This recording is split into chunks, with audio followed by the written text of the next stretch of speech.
Hey everyone, welcome to Sociastrology. Today we're going to be taking a look at January 2025 to see how we can expect for the month to play out on a personal level, collective level, and on a geopolitical level. And we'll also take it through the signs.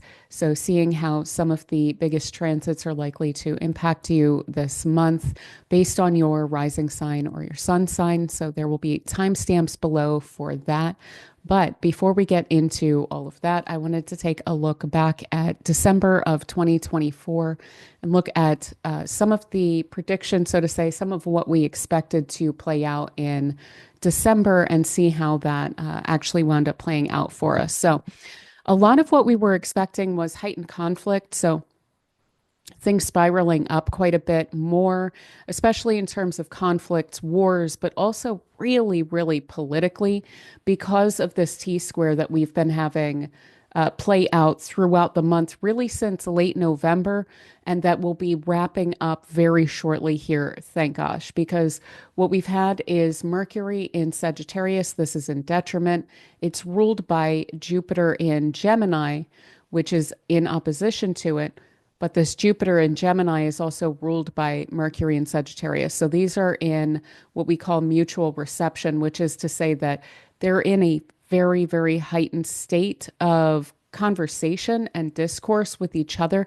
And what they're trying to figure out is how to bring order to situations, how to look at the minutia of a situation as well as the big picture, as well as how to figure out how to bring together or how it is that things are going to come apart in terms of ideas. Communication style, this plays out very strongly in the media, but this is really all about ideas and how we can sort through that. So, what is the discourse? What is the cultural conversation that's going on in a given period of time? These two in opposition to each other. This is actually the chart of the moment, pretty much that I started recording this. So this is December 28th around 12:30 p.m. And so these two here, Mercury and Jupiter, have been in a square, a T square is what they're forming with Saturn and Pisces. And Saturn has so much to do with authority and governments, institutions, and how things play out along those lines as well. So this is just very, very political. And it's also about, again, the kind of the discourse about like, okay, what's the plan on the social level? What is the plan on the political level? What are our political parties doing? What are they talking about? How are they going to sort this out? And this is especially important because of the fact that this is all playing out in a year where so many different countries have had elections. So what we've been experiencing from this T square is, to be perfectly honest, from a US perspective, we were expecting this to play out in the US. We weren't necessarily looking at it so much on the global scale because for some reason earlier in the year, some of the elections just kind of seemed to play out. It's really been since we've had this opposition between Mars and Pluto that these elections have become extremely conflictual and we've had governments fall and so on. So let's get a little bit more into it. It's what we're looking at the most strongly throughout this month, and what really stood out was that opposition between Mars and Pluto. Again, that's been going on since early November, right around the US election, which is why everything was pointing toward this election being really important. But that's going to sharpen again very poignantly on the 3rd of January. We'll get into that in a second. But as we looked at in the 2025 forecast as well, this will be coming up around again in April, at the end of April again. So we're not done with this at all, but it's already playing out in a pretty strong way. And because it was simultaneous with this very important T square, that's why this was so incredibly political. And it wasn't just in terms of wars, it was also internal and had to do with the fights between parties and the fights between different kind of political agents and organizations over ideas specifically, and how the governance was going to play out going forward, what people's ideas were about that. So, the reason that this T square has also been super important, sorry, but before I dive into all of this, is that we also just went through a very significant Mercury retrograde in Sagittarius. And the reason that I think that this has played out much more strongly than most Mercury retrogrades, and I can kind of speak for myself on that because it's been hitting up my chart a lot and totally messed me up. But I think a lot of people have been feeling this one a little bit more strongly, is because it's in the sign of its detriment for one thing.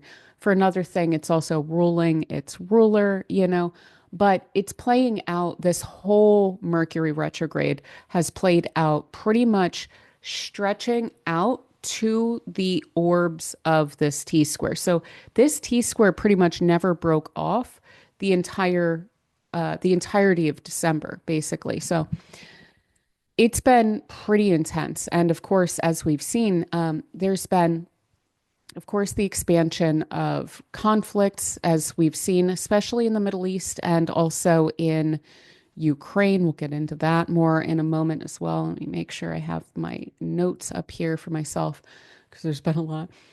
We've had the challenged elections in Georgia and Romania. In Romania, those election results were annulled based on some social media posts and things like this. I may not be the biggest fan of winners or losers, but for one thing, I'm American. It's not up to me. Doesn't matter what I think about the elections in these countries. And another thing is, I'm really in favor of democracy, and I really just, if a leader's voted in, I mean, you gotta honor that. Otherwise, what's the point? So this election was annulled in Romania, and then in Georgia, the current president, is saying she's not going to step down. So this is going to be complicated, and of course, a lot of this is playing into the kind of geopolitical struggle in Eastern Europe underway right now between U.S. and kind of Western NGOs actually really playing in pretty strongly into the Georgian election and how that's gone and everything. And then, of course, the kind of conflict that's playing out between the U.S. and Russia through Eastern Europe. So, and not to dismiss Europe, but kind of, on a level, this is definitely being driven by the states here. Now, additionally, we have had the fall of several governments, just like in the past several weeks. It's been ridiculous. So, of course, we had the German government fall, we had the French government fall, and that is to say that they need to have elections sooner than later and create new coalitions so that they can get a governing coalition back together.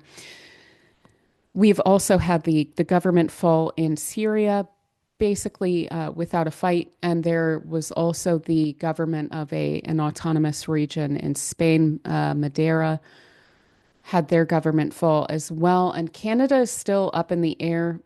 I know that there are some Canadian people in the audience here. Please feel free to share your 2 cents.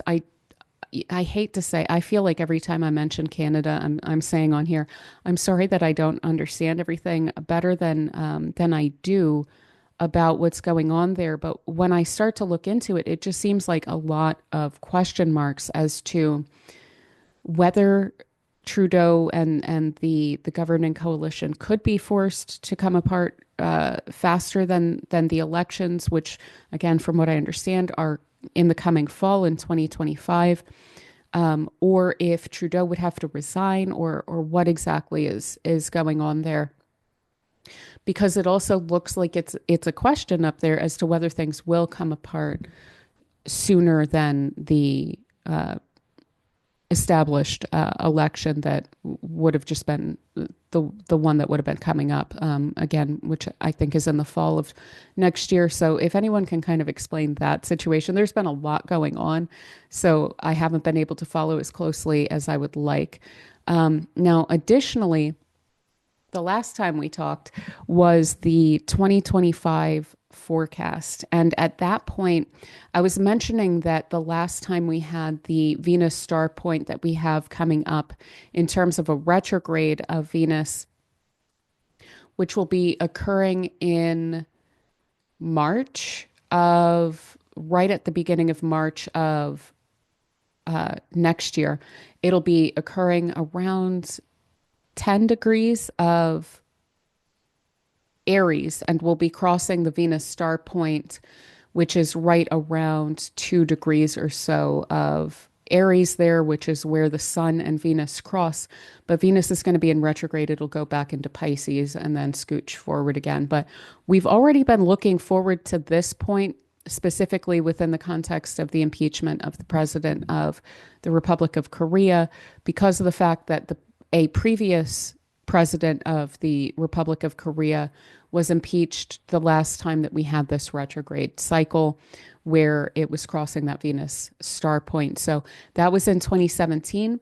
And the last time that we talked, there had been an impeachment attempt that wasn't successful. Since then, we've had the successful impeachment attempt on the president of the Republic of Korea. If you're remotely politically interested and you haven't delved pretty deeply into this situation, oh boy, it is fascinating. There are so many layers that we're not hearing about, at least here in the States. But I think that this is kind of the case that a lot of people outside the Republic of Korea don't really understand, like how many layers there are to this. Like we've got the police are trying to do raids on the president, but the president is using the presidential security detail to prevent that raid from going forward. And there's all of this like political maneuvering, even specifically around how the investigation is going to play out. And it is just such a trip. So if you are at all interested in political intrigue, there's just so many layers to this. So I would recommend looking into it because it is fascinating. And I'm just really glad that the clampdown attempt was not successful. And understanding more now about the whole history of what was implied by this situation, I'm just really proud of the people of the Republic of Korea for forcing the president's hand and not allowing for that whole situation to go forward. It's just so much more significant than I think is really being conveyed in a lot of the media. Now, we're going to take a break at this point and bring these points all together because this is really a lot of the political situation and there's more to all of this. So again, we're talking about this T-square between Mercury, Jupiter, and Saturn, and then this opposition between Mars and Pluto. So this is it's very, very highly conflictual. And I don't have notes in this slide because there's just still more developments about some things that have already continued to arise that play into all of this. And as I was stressing in the December video, this T-square was really strongly heightened around Christmas time. And we were looking at this because of the fact that this is when the results of the US election really needed to be like codified. And so looking at it from a perspective of like October, this was looking a lot like, is there going to be a contest over the election results? And is there going to be a fight around that? That's kind of what we were expecting. And what was interesting is that played out in like all of these other countries. And yet, right around Christmas this time, there's this huge fight, not between parties, but within the party that won in the States right now. And I do want to go into this for a moment here because this is going to continue to play out. And this is a lot of what I was seeing with I kept mentioning that part of next year, we're going to have this retrograde of Mars in Cancer, which is very patriotic. It's very kind of nationalistic and very like homeland kind of oriented. And we also have Uranus in Taurus, which is additionally reactionary for sure. But we also have that playing out with several placements in that third decan of Pisces that are going to be playing out in the coming year, early in the year. And in addition to all of that, of course, we have Pluto in Aquarius, and on Inauguration Day in the States, we have the Sun conjoining that Pluto in Aquarius there. So we have kind of a weird differentiation between the energies here. And this is going to be a weird, weird year for the tech sector, probably globally. And I should probably just permanently continue to say globally because we all went a little US centric when it comes to US astrologers because we were looking at the election and we are like, oh my God, this looks weird. And it does seem to be playing in that direction a bit, but we were thinking between the parties. So the way that this looks like it's going to be playing out, and it seems like it's quite clear now, is Mars in Cancer and Uranus in Taurus are going to be playing into this partially very reactionary, partially strangely populist kind of rhetoric and argumentation and frustration around immigration in the States. And there's both factions there. And we have to be very aware of the fact that there is a populist argument for sure, and there is a racist argument for sure. And try not to lose sight of the fact that both of those are going on before we start to really sign on to any real perspective on this. And what's played out in the past couple of days as this opposition between Pluto and Mars has sharpened, that's about to go exact right in the beginning of January. And the complete exactitude of this T-square. It was the case. I actually have that right here. Let me scooch this down real quick. We had on the 24th of December, the exact Jupiter square to Saturn. That's right here. And then on the 26th, we had the exact opposition between Mercury and Jupiter. And then on the 27th, just yesterday, from when I'm recording this, we had the exact square between Mercury and Saturn. So this is as exact as pretty much an aspect pattern that's transiting gets. And it was exactly in alignment with this that we had a huge argument take place within the winning coalition in the US, which is the tech billionaires and mega that basically have formed this, I would say kind of unholy alliance that has brought Trump to win the White House, which we're going to see him, of course, inaugurated next year.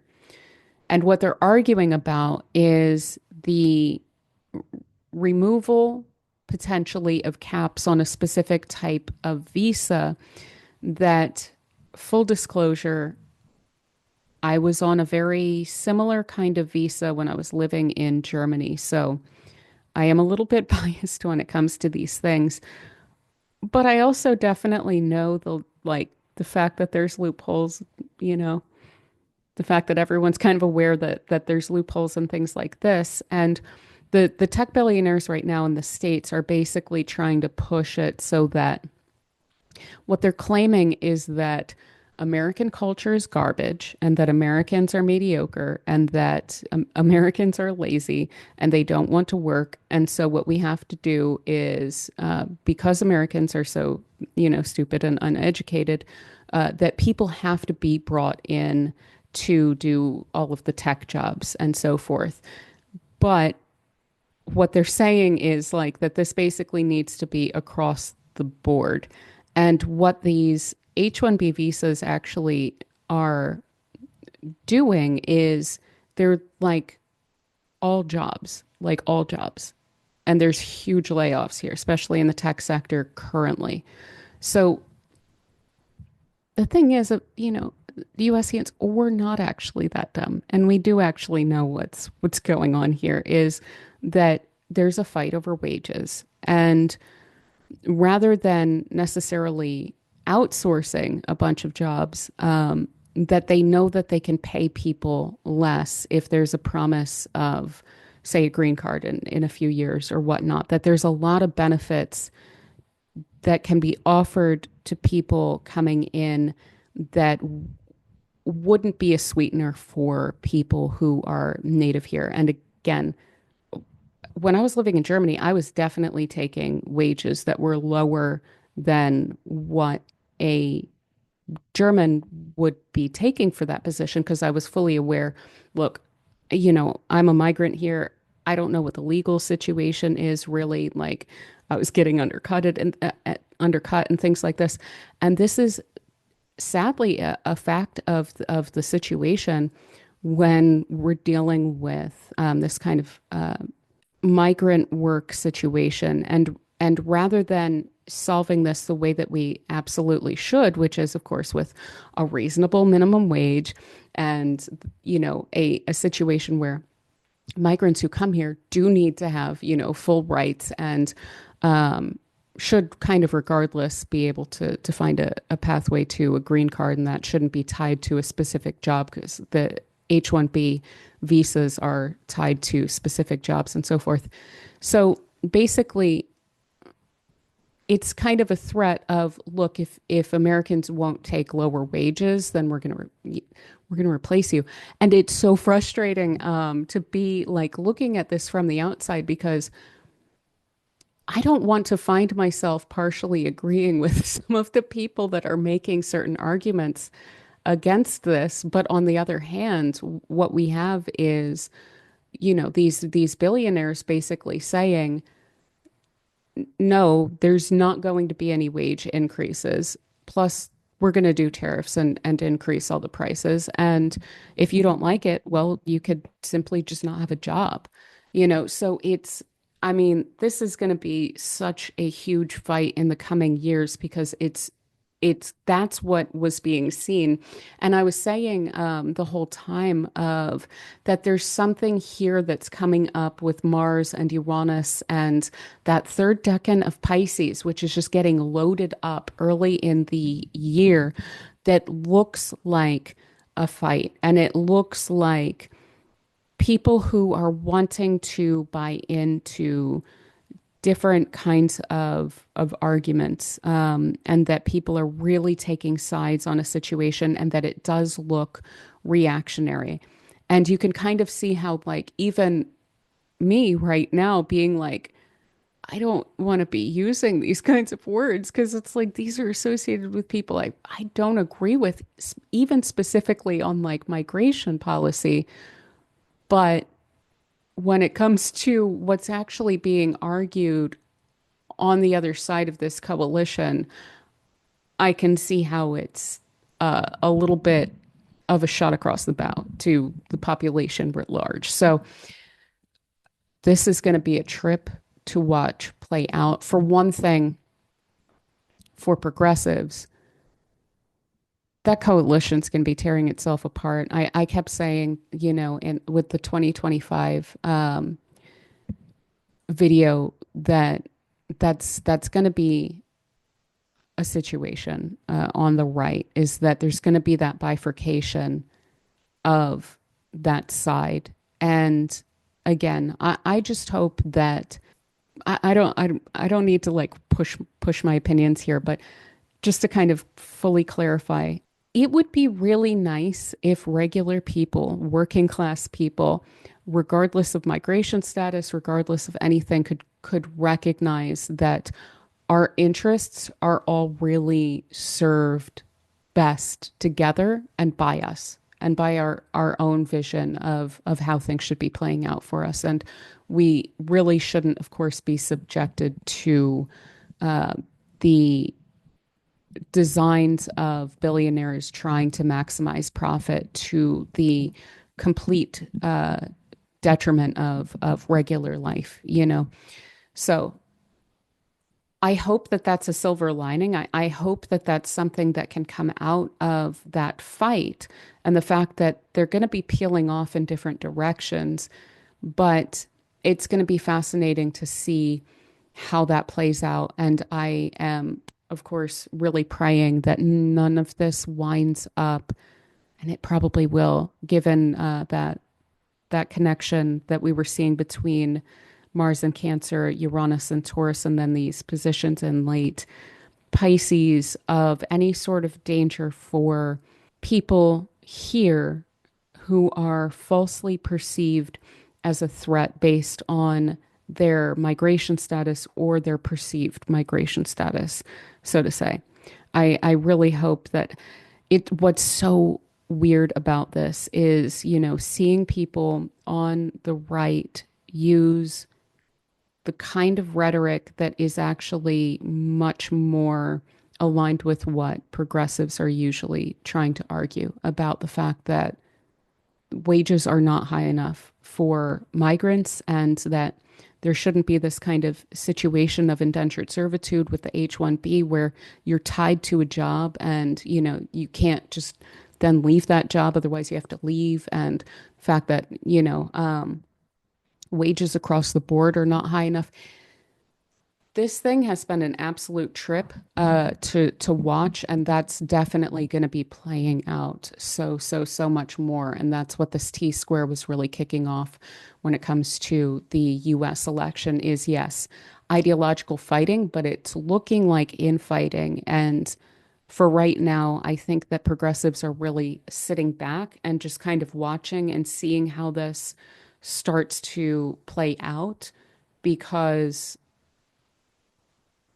it's hard to really, because of the strange bedfellows that one would be engaging with, it's hard right now at least to agree with or even, I think it's easier to disagree with, but it's difficult for progressives to agree with either side of this because there's so many complicated factors and none of the people that are pushing this, the big people at least, are really clean when it comes to these kinds of questions. So about wages and what workers deserve and migration and all of this. So that's something we'll definitely see playing out. But I definitely wanted to stress like this is what we were seeing. This is the big fight that's going to be taking us into the new year, and it's going to be playing out for several months, at the very least for the entire first half of the year, and then we'll see it, of course, play out in the interesting patterns that we're seeing throughout 2025. So sorry to go on pretty long about that. I will try to keep this video a lot shorter than usual, but I did need to kind of go into that a bit. So, also interestingly, I do want to point this out as well that this T square is playing out in the United States first house, seventh house, and fourth house. So, other countries, also people from other countries like Elon Musk, and what it is that they can come here and tell us that we're supposed to be expecting here. The fact that this is someone that has already been weirdly using anti-immigrant rhetoric and yet is now pushing for the H-1B expansion and is not from here and is being extremely insulting for like it's such an unforced error. If there's one thing, if I can just clarify to people globally, we know we're messed up. We know that we have so many problems. We know that there's so many problems, and we know that attitudes toward other countries are a huge problem. But when it comes to like the baseball and the apple pie and the games of catch in the backyard kind of thing, the yeah, working a lot of hours, especially recently. There's also not a lack of struggle and problems, in the lives of people in the States, um, even though they're not on the level as are definitely the case in some places and due to the actions often of our own government. But when it comes to people, you know, telling us that our culture's particularly like messed up and that we shouldn't be allowed to just kind of enjoy the weird little uh, cultural things that we do here, that's not going to sit well with pretty much anyone. If he's got me worked up kind of about that and what he was like, these people were insulting like Boy Meets World and the idea that kids should have sleepovers and should be hanging out with their friends. I mean, that's just going to hit everyone wrong. And so I don't really like these billionaires so much. So I'm kind of okay with them really messing up a lot of the support that they've drummed up recently. But look, we'll see how it plays out. So yeah, the identity of the US, and that's where Mercury has been in the first house. The seventh house, these questions of how we interact with the world and how those relationships are supposed to be playing out. And then the homeland, the roots, the culture, things like this that wind up playing out in the fourth house of the US. So this was just kind of definitely in the design of the stars coming up for the US here. Additionally, of course, I was mentioning recently with Uranus in the sixth house of the US, and sorry to go a little US heavy here, but we also had Uranus in the sixth house of the US, and I was saying that it'll be a crying shame if we go through this whole transit of Uranus in Taurus in the US sixth house of health and work and things like this, that if we don't get reforms when it comes to healthcare. Because also, if you're not from here, this is a huge issue here. I'm pretty sure that people are pretty well aware of how that situation goes, especially now. And so, of course, we didn't get any reforms along those lines. In fact, the companies continued to push more and more and more. And then, of course, we had the situation with the CEO of United Healthcare. And that's how Uranus plays out. And one thing I do really want to stress about this particular transit is this is why I'm always saying that we should never try to resist a transit to our chart. You've got to find a way to adjust different areas of your life. There's no way to just straight up resist a transit because it's going to blow back or play out in a way that's outside of the control if we don't give it an area to work through. So with it playing out in the sixth house of healthcare, there was no leeway offered. It was just, nope, this is the situation. You're going to live with it. We're going to deny you. 68,000 people are going to die from denials every single year in the US based on the way that our healthcare system plays out. And so, of course, Uranus went very strongly in the other direction. And, we had the CEO situation. I will phrase it. So that we should never resist a transit. Always give it something to do. Never just let it fester. Because when we have that transit there with the opposition of Mars and Pluto here, no, I mean, that's exactly how that's going to wind up playing out. So, of course, that is how that played out.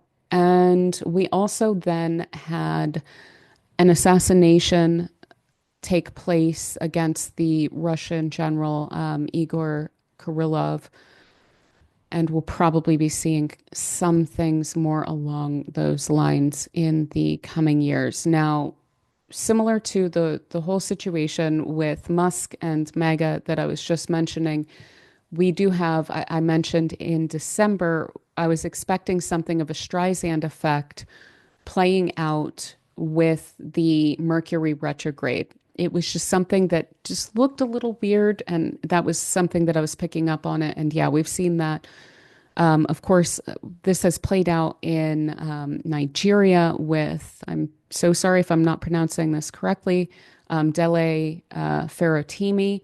He was an academic, and I'll just read from specifically Wikipedia and what this says about what played out there. So, Dele Faratimi was arrested in Lagos State on December 3rd and was extradited to Ekiti State by Nigerian police force in connection with his book, Nigeria and Its Criminal Justice System. And the arrest followed allegations of defamation brought against him, Dele Faratimi, by senior advocate of Nigeria, Afe Babalola. And yes, I think I got that right. Faratimi's detention sparked widespread outrage with activists, legal practitioners, and civil society organizations condemning the action as an attempt to stifle free speech and dissent, for sure. In response, his supporters organized protests with the hashtag Free Dele Faratimi Now. And basically, what he was pointing out was a lot of issues and a lot of issues with the criminal justice system there. And what's interesting about this was he didn't just publish this book, and he wasn't targeting the current government with his critiques. And what's just so strange about this is that so they arrested him, and the sales of his book, which was, you know, it wasn't like a bestseller, the sales skyrocketed. And now people are reading this book and they're diving into his views on these things because they tried to crack down on him. So, they tried to stifle this, and by doing so, they got the opposite. They got him globally kind of recognized, and people digging into his views now. And so, yeah, if this is something that is upsetting to you, this is how you spell his name. And you can look into him further and his situation if you want to support him.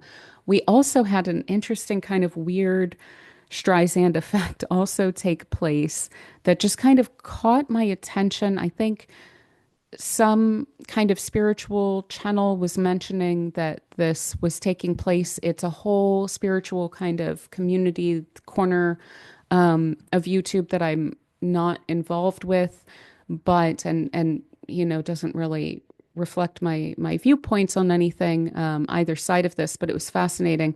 So there was this guy Billy Carson who's been, it seems, kind of building himself up as a like guru, in the sense of what I've been warning about a little bit recently of people to watch out for and maybe not to dive into too much, where he was kind of creating this. I don't want to say it was a cult following, but he was getting really narcissistic with how he was building himself up. And he was saying certain things about passages in the Bible that didn't actually say what he was saying. And so he upset Christians. And then there was a debate where he was going to take on this Christian guy, and he basically wound up like hands down, like losing the debate. And so what he did was, because this was on someone else's channel, which was agreed to, he tried to even have legal threats made to have that debate taken down so that he can cover for the fact that he wound up being embarrassed within this. And so because of the fact that he tried to have this taken down, there were so many more views because people were discussing it, because it then became this bigger controversy. And so, of course, we had that play out. Now, that's the context in which now Musk is taking the blue checks away from the MAGA people who are arguing against him. And so I would not be surprised to see the fact that Musk has tried to double, triple down and didn't just get quiet. I don't know why. I don't know why they're doing this way. It seems like so many unforced errors. on their part, which kind of makes me a little bit suspicious because I don't trust any of these people, of course. But like, I think that part of the reason why this is going to wind up becoming a bigger thing is because of the fact that he's now, as the, free speech absolutist that bought out Twitter, is now cracking down on the speech that was supposedly within the coalition that he was supporting because specifically they're disagreeing with him. This is the same day stuff, taking the blue checks away from people the same day that they're arguing with him. So it's a trip.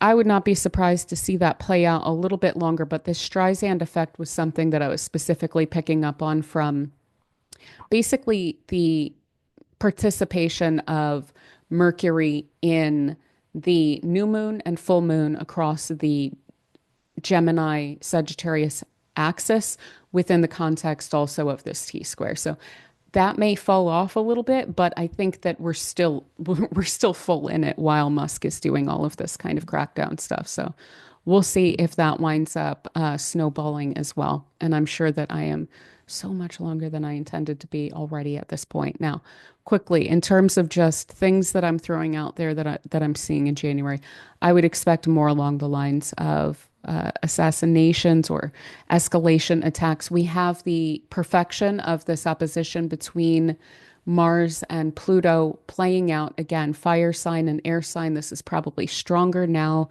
than it was in November when we got that first exact opposition because of the fact that we have these in the very active fire and air signs, as opposed to the first opposition was across the Cancer Capricorn axis. And when we get this again in April, we'll have it fire and air. So I would expect to see more along those lines as well. And additionally, land grabs and nationalism. I think that this is going to be a big thing in the first half of the year, and I'll probably need to look a little bit closer even at the second half of the year to see if I think that that's going to wind up continuing longer term. But I just think that this whole retrograde of Mars in Cancer, while we have Uranus in some of its last bit in Taurus here, and then again that pileup that's coming in Pisces, which will actually we're going to start to inch that way in January with Venus moving into Pisces there. I think that that's definitely going to be a thing. And then, yeah, I'm expecting some disclosures or weird geopolitical surprises that are going to be pretty substantial later in January here with some of the conjunctions to Pluto and so forth. So before we dive into January, if you are new here, please do consider subscribing for future videos. Of course, we do these things where we go through all of the signs to see how things are going to be playing out for you. We look at the kind of collective energy and then also the geopolitical energy in terms of the transits and everything. So if that's something of interest to you, please do stick around by subscribing. And if you don't mind hitting the thumbs up button, I would really greatly appreciate it. That helps the channel to grow because it spreads the video around and it lets the algorithm know that you appreciated this video. So I very, very greatly appreciate all of that to help the channel to grow and to enable me to do all of this here. So without any further ado, let's dive into January. Now, I do want to point out that there's something interesting that's going to be taking place here that we need to keep our eyes open for. And this is something I did vaguely notice. I think that I mentioned it in the 25 video, but it was doubly brought to my attention by Austin Coppock mentioned this as well. And we're going to get conjunctions early this year. We're getting close to it in January, which is why I want to mention it now. Conjunctions between Venus and Mercury with Neptune, both in Pisces and in Aries. And that's very weird. They're kind of back to back, but it's because of the weirdness of the timing of the retrograde of both Mercury and Venus from Aries into Pisces. So that's something that we're already going to want to look for the first little ripples of what that's going to be meaning for us in terms of something that is starting in a compassionate way. And again, the kind of populist rhetoric that is sussing me out a bit because it's very progressive right now, and we'll see how it goes. I think that it's going to get less progressive and more hate oriented, I hate to say, in the coming year around, again, a lot of the arguments around immigration that is playing out right now. When it's in Pisces, it's going to look pretty cool. When it's in Aries, I think we see the real face of it. So just something to keep in mind, again, before jumping onto any sort of bandwagons or anything. I think it's going to be super cool if we can just sit back and watch how the fallout kind of occurs within this administration before we start jumping into any sort of camps or anything like that, because there's going to be so many false starts and false positives and so on and so forth that we wind up seeing in the first half of this year.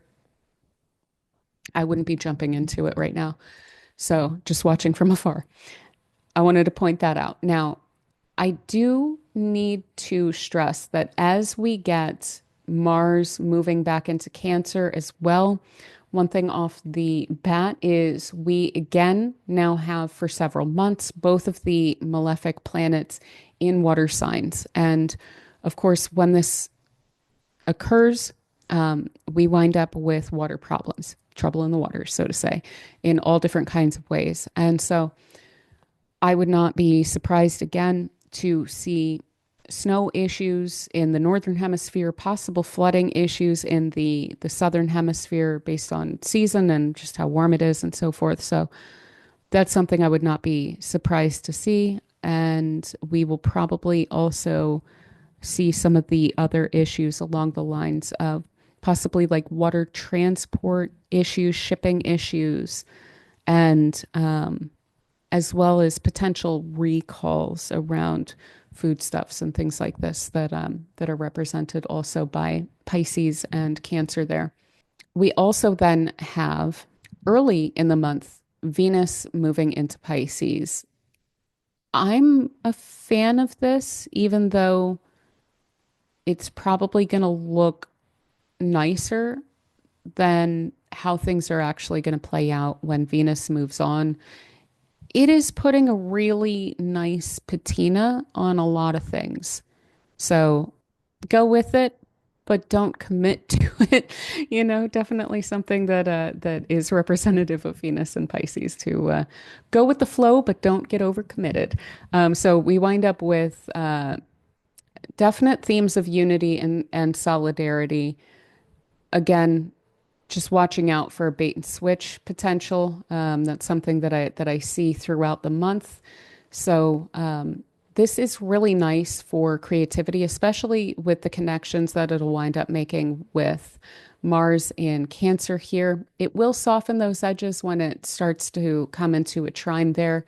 But basically, Venus in Pisces, very creative, very imaginative, very bleeding heart, wanting to take care of anyone that is upset or hurting, and can really take pity on those in need and feel very deeply connected, even to people that are strangers. So we could see some benefit to relief efforts with Venus in Pisces here, which would be a very welcome change from what we've been seeing recently. So hopefully we'll see some of that play out. But if you were a creative type, this Venus will be helping you throughout the entire time that it is in Pisces. When it's in conjunction with Saturn, Neptune, the North Node will come back here and it'll conjoin Pisces. All of this is helpful for creativity. So I would not be shy to make some time this month and then even into March a bit as Venus winds up moving backward into that for any sort of creative endeavors. This is also helpful for charity and relief works and things like this. Now, again, like I said, on the third, we're getting that opposition between Mars and Pluto again. So, major issues of power dynamics. Again, we have, in terms of, are you kidding me here? In terms of MAGA versus Musk, we literally have Musk and we have MAGA. We've got Mars in Cancer and we've got Pluto in Aquarius there. So this is moving backward. It is falling back into some of the views that were fueled and loud in October. We're starting to see some more of that again, and we're seeing a bit of a falling out now, a misalignment with uh, these two sides here that I would not be surprised to see play out along those lines. Now, additionally, this can play out, like I said, in assassinations and escalations and conflicts, globally speaking. So, again, sadly, I would not be surprised to see that. But we then also have, like I said, Mars is moving its way back into Cancer as it's making this opposition. And so, again, a lot of reactivity and protectionism on the global stage. Now, as I mentioned before, this retrograde of Mars is going from the solar sign of Leo to the lunar sign of Cancer. These are both very, very personal for us. So, in terms of on a kind of collective, just regular people level, and then on a personal level, the way that we are likely to experience this is reevaluating our own view of ourselves, our action, and whether or not it's really good for us, as well as our reactivity, the basis on which we take action, the perspective on ourselves with through which we relate to others, and whether that is healthy for us or not.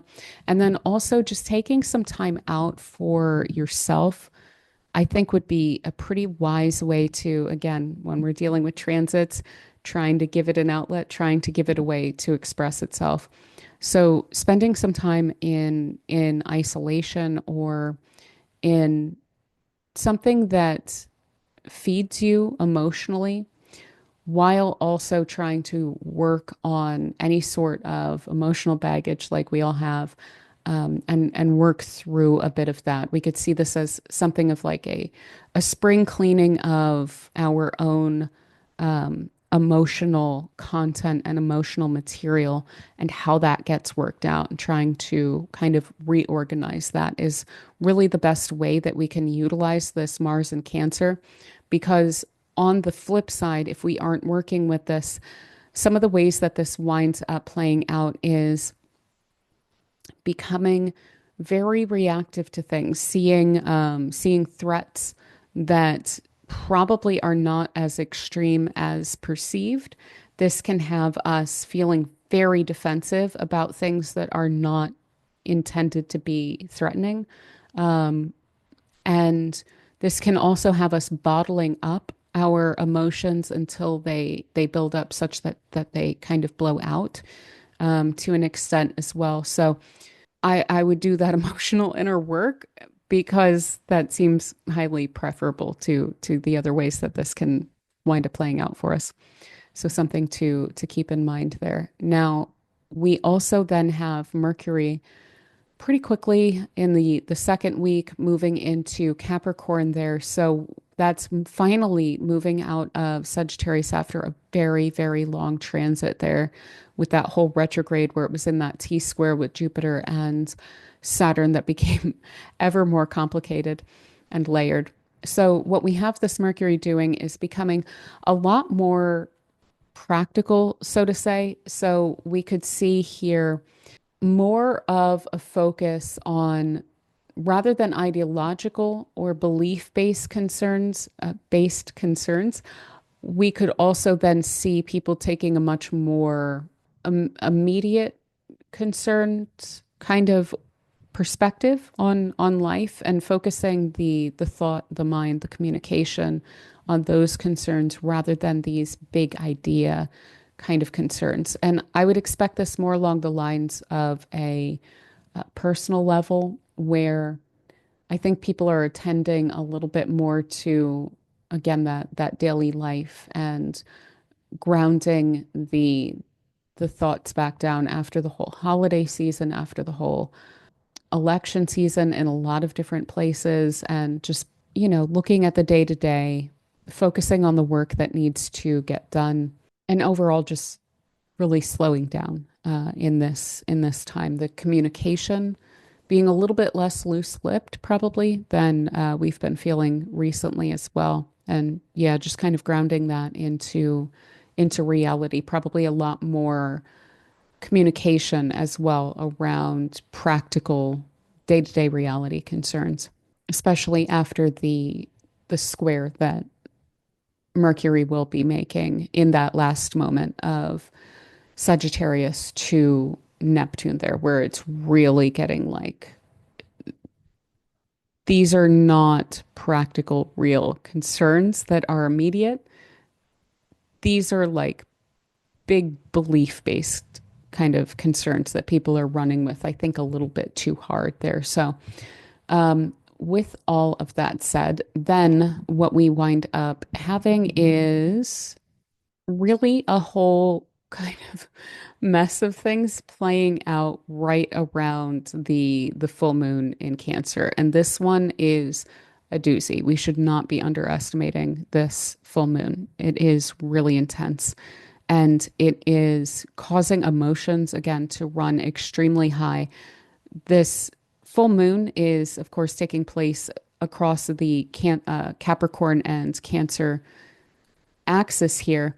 And this moon is applying to, it's mutually applying, which is to say, Mars is backing up to the moon and the moon is scooching toward Mars here. This Mars is ruled by this moon and it is all bound up. It's really close. It's applying here in a conjunction. And this is playing out in the context of a basket aspect pattern between Moon, Mars, Uranus in Taurus, Neptune in Pisces, which again, very otherworldly, very liable to believe pretty much anything that makes a good case for itself.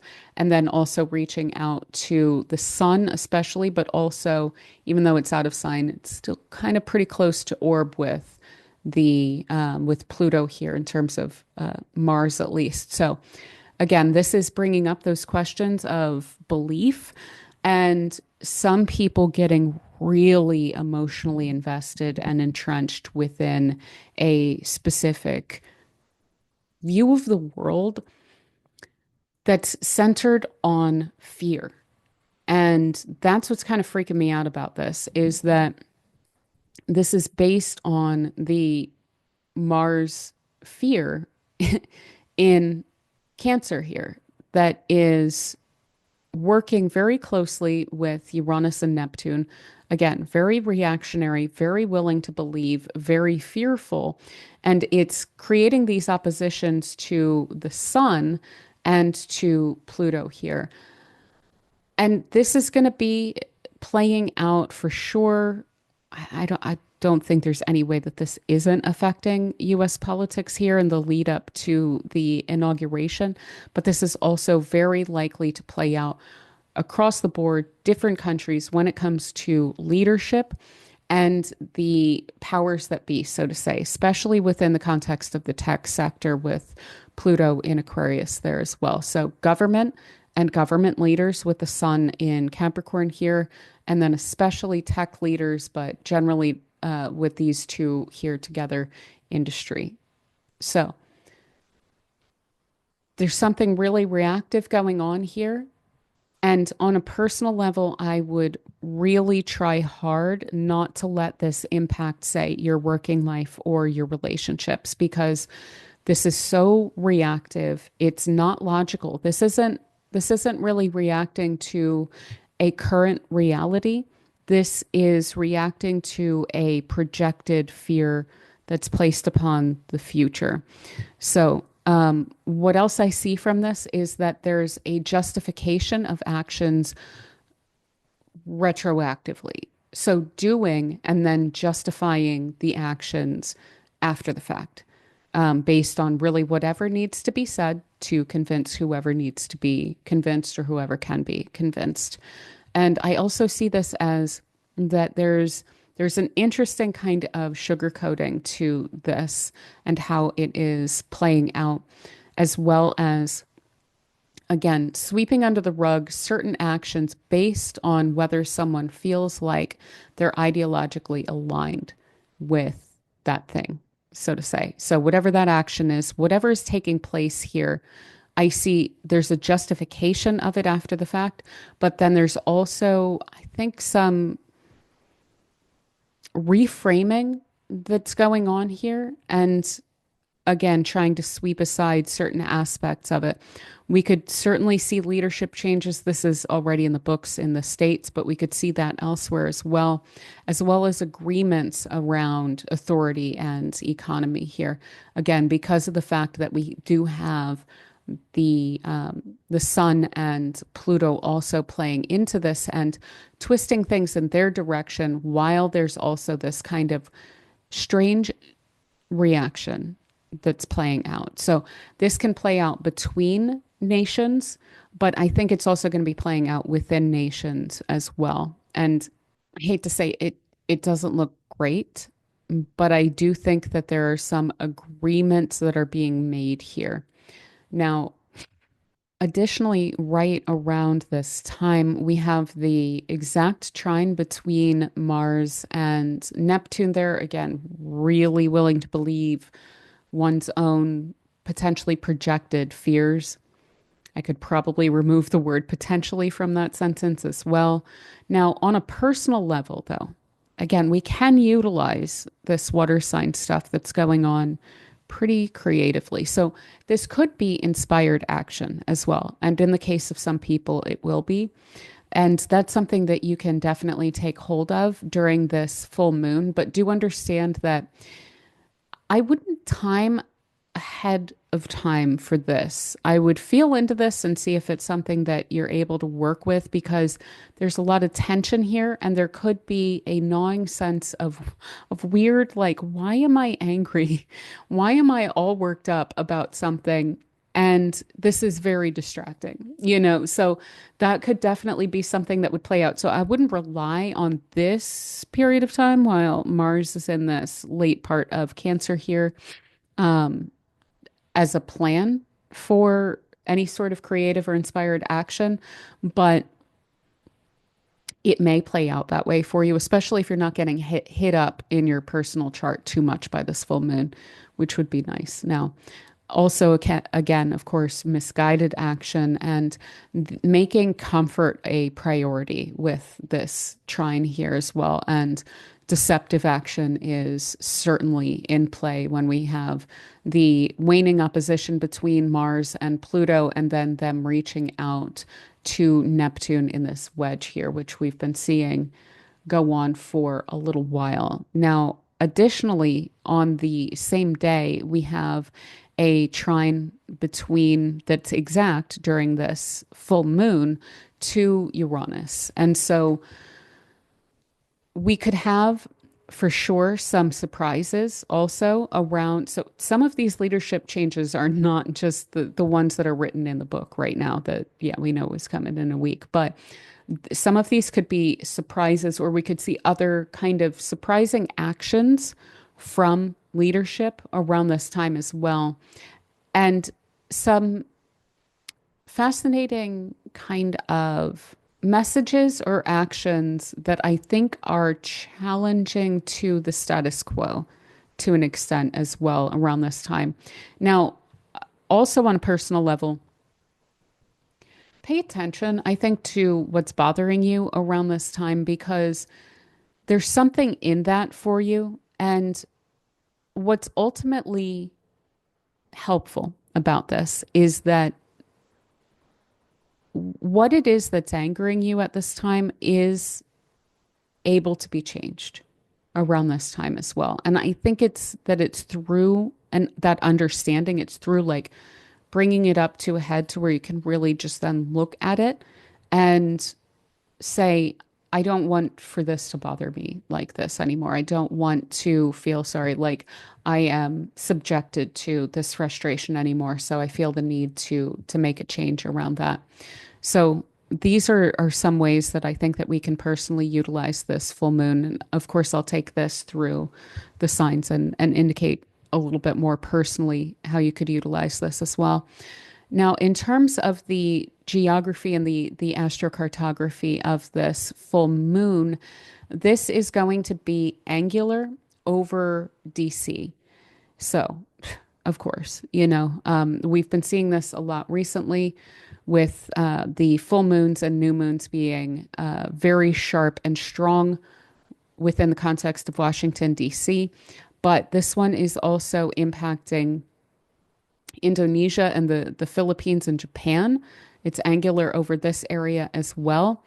And it is also angular over Brazil and Venezuela, as well as in Eastern Europe over Romania, Bulgaria, Ukraine, and Belarus too. So these are areas that we can look to see some of this a little bit more sharply. Definitely expecting some major challenges in a lot of these places around this time because of just how impactful and sharp this particular full moon is. I mean, a full moon in Cancer is already going to be of greater significance because it's in the sign that's ruled by the moon. And also, it's in opposition to the sun in Capricorn, which does have a lot to say about government and established institutions and the leadership of those things. But the fact that Mars is also in the mix here is really intense. Now, at the time of this full moon, it did also stand out to me. Gaza is a very small strip of land. So when we see anything that's going on that's angular there, and especially that's not really overlapping with the surrounding territories, so to say, that does stand out pretty strong. And Pluto is on the Imam Kuli, like the underground angle in Gaza here. So I'm not a fan of that. That freaks me out a bit as well. And that also means that this full moon, from the perspective of Gaza, is taking place with the sun in the third, opposite to the moon and Mars in the ninth. So that does indicate increased fighting along those lines, and not just in Gaza, but between the neighbor of Gaza that is an entrenched authority and is not being neighborly, and the broader international community, but then also probably the broader neighborhood as well. So potentially Yemen and other areas of resistance as well. So, but there's something about it that's really impacting Gaza too. So, also right around this same time, we have on the 14th Venus square to Jupiter.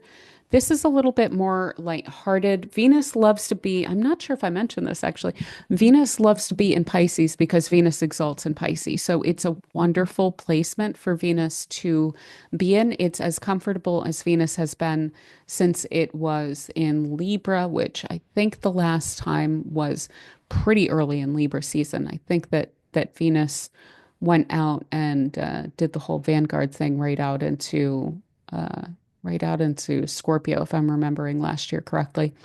So that is really nice that it's there. That also means that it's ruled by Jupiter. And, for Jupiter to be ruling Venus, that's perfectly lovely. Probably is a little bit more comfortable also, a minor comforting kind of factor for Jupiter, which is still a little bit uncomfortable in Gemini there. And these are our greater benefics. So these help us out. These are our helpers in the transits. And so to have them in connection, kind of a little bit regardless of what the connection is, but especially so when they are in a favorable situation with each other because Jupiter's ruling Venus at this time. that can definitely bring up some excitement in the square. It's usually going to go over quite well. So these two together in this square, they're going to be concerned with fairness and win-win situations. So hopefully we can see some of that play out. That is something that we can try to utilize within our own lives. This would certainly be encouraging taking care of the people around us, with Jupiter in Gemini indicating the local environment and Venus in Pisces being very compassionate and concerned about how people are doing as well. And that is going to be taking place for a lot of January, where they may not be in exact aspect with each other, but again, Jupiter's whirling Venus, perfectly lovely. Venus is happy to be there. So that's Venus being in Pisces is very helpful to us with everything else that's going on as well. Now, on the 15th, we are in the middle of the Mars retrograde, and we then have the Sun oppose Mars directly. And that's going to bring up just straight up ego conflicts. It's going to be a matter of who's going to win out, and it's going to be pretty overt. It's going to be pretty conspicuous of a fight that is arising around the middle of the month there. And I think in a lot of places, this is going to be probably some popcorn material for us, but it could get a little bit, it could get a little bit ugly. I would not for at the very least, the first half of January, I would not be getting into it with any sort of authority figures personally. It looks way too volatile and like the consequences are too high. So I would recommend, again, very strongly against that, at least for a little while. There's going to be an opportunity for things like that a little bit later on, but not really in January, and especially not the first half of January here as well.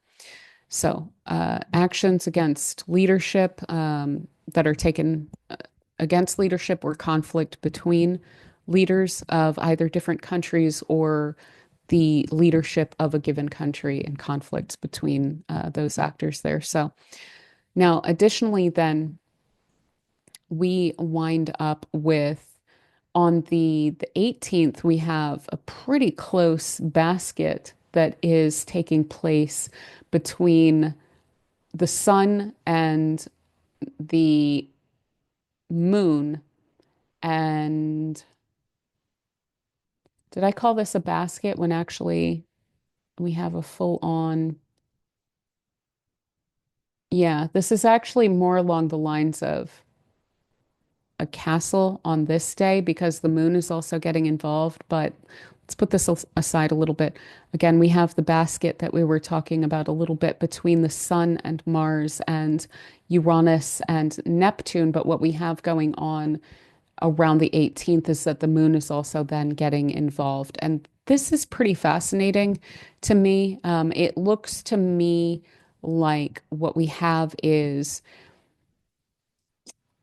people are talking about what's going on here. So there's a lot of discourse around whether or not the actions that are being taken by our leadership and the kind of rhetoric that is being made within the more extreme or loud factions of the political atmosphere within our given societies is healthy. So people are getting more involved in talking about this around this time. And I think that it would be wise to offer some ideas around this time, but try to really, really keep it civil, because a lot of people can contribute to this, I think, in a healthier way. But we do still have that very reactive Mars there. So people could kind of fly off the handle if they feel, again, at all threatened by what people are saying. So peaceful words, I think could be helpful. But other than that, I think that this is mostly political discourse.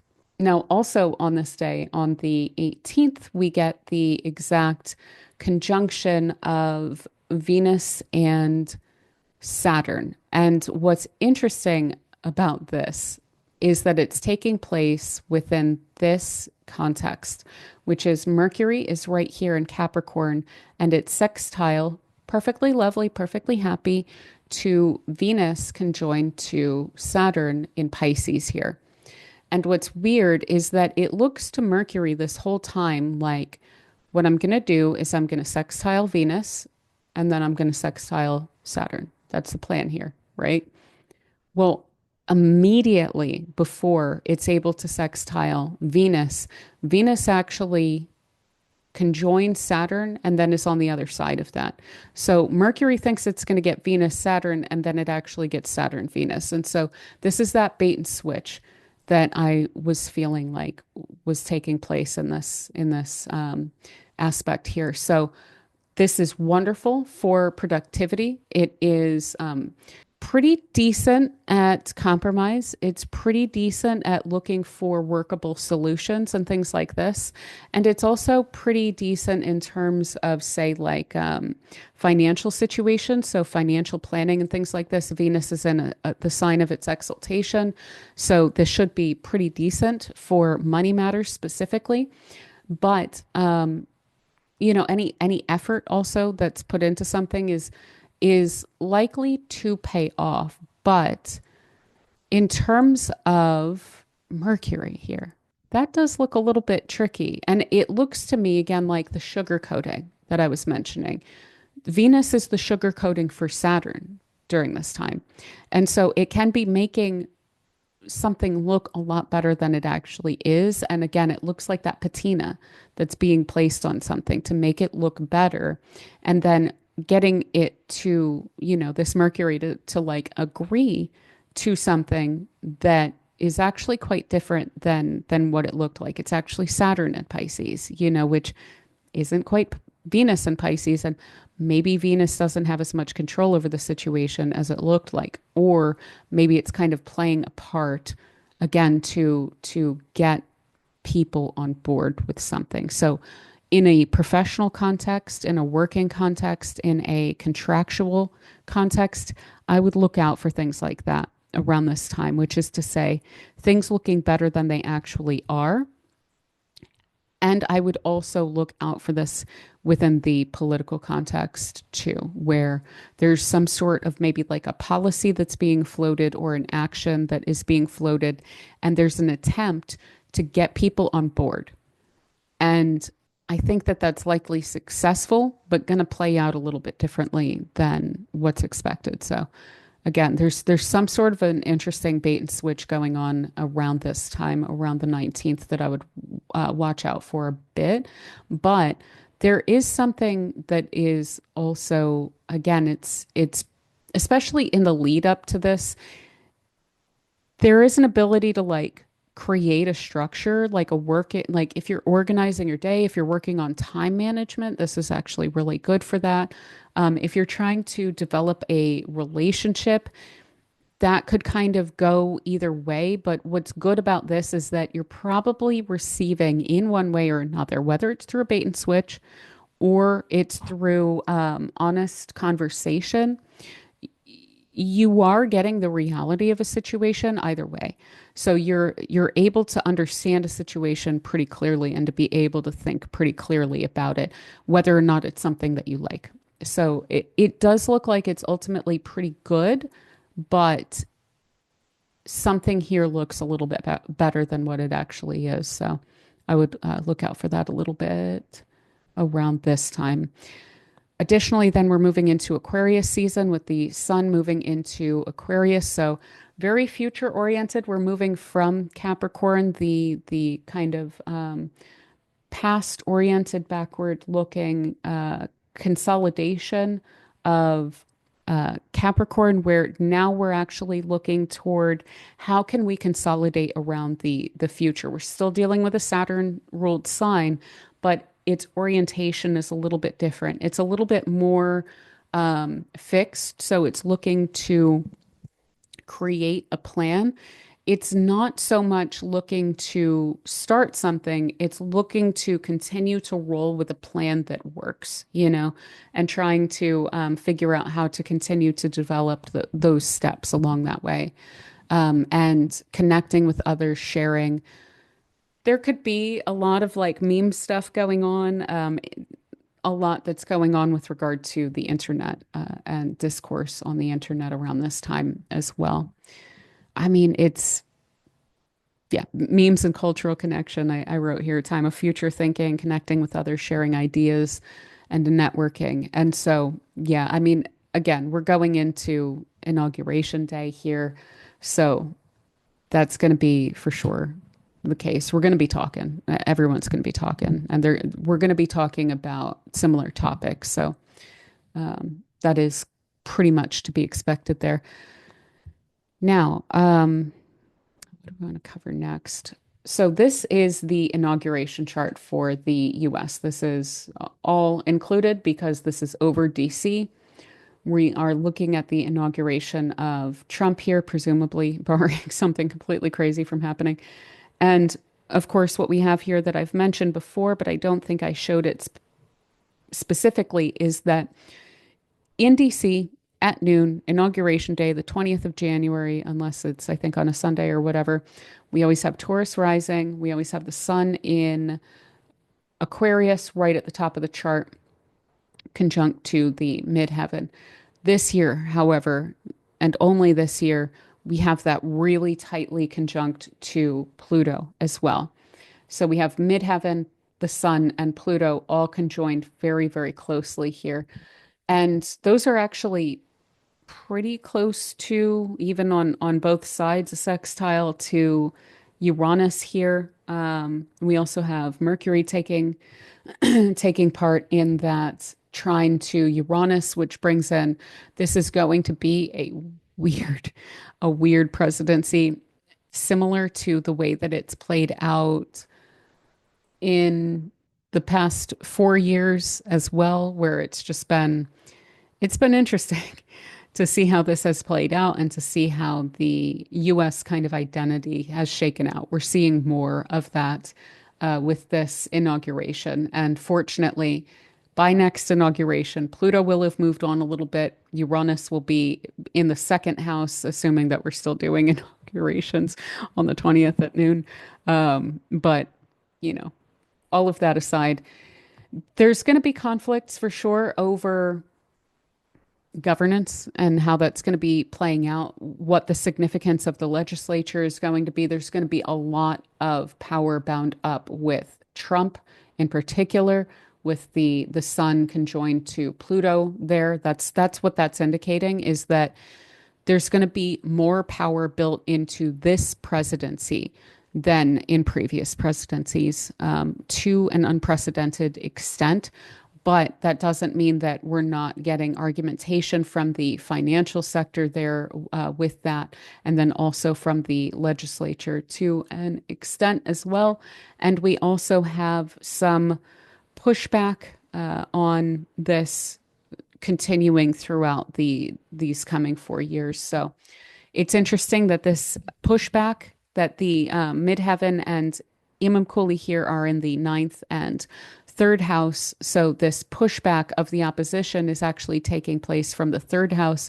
So probably a lot of media and social media and things like this, people getting out in the streets, and a lot of riots, a lot of possibly even military in the streets coming up with Mars in the third, and the way that that is playing out there.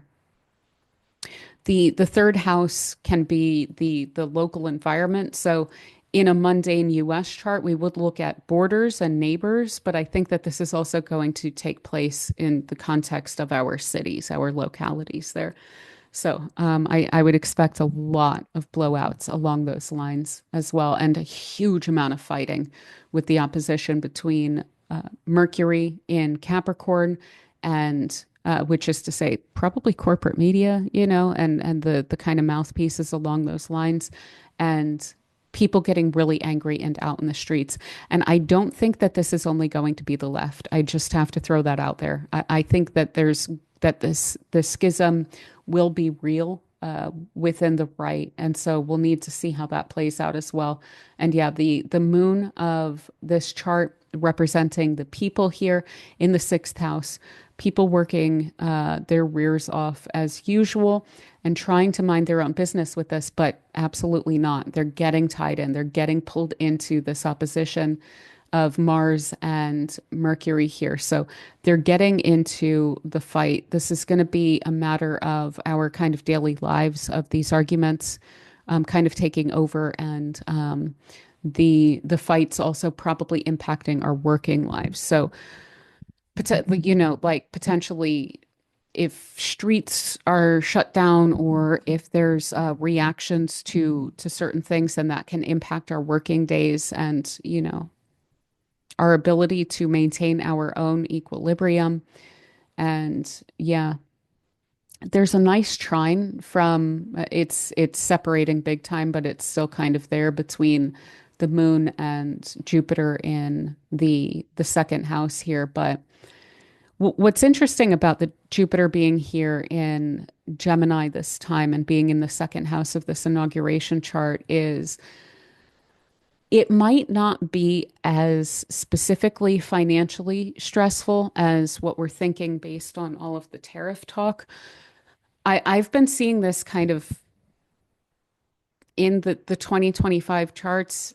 I'm going to put it out there. I may wind up eating my words, but it doesn't at least immediately look quite as acutely financially stressful as the worst that we're expecting, at least in 25. I think that we'll have to see how that goes moving forward. We could certainly see a lot of spending, and it is kind of funny the fact that they're doing this whole like Doge thing where they're going to be cutting a bunch of stuff, but then simultaneously Trump is also saying that we need to get rid of the any sort of spending caps, and that he was wanting to have that done before he even came into the presidency. So yeah, I would expect a lot of spending, but I'm not exactly sure that on a personal level we're getting quite as off the bat financially frustrated as we were kind of expecting in the first year. But we do also have hidden enemies for Trump for sure that they'll be playing out, and they're aggrieved with with Chiron here as well.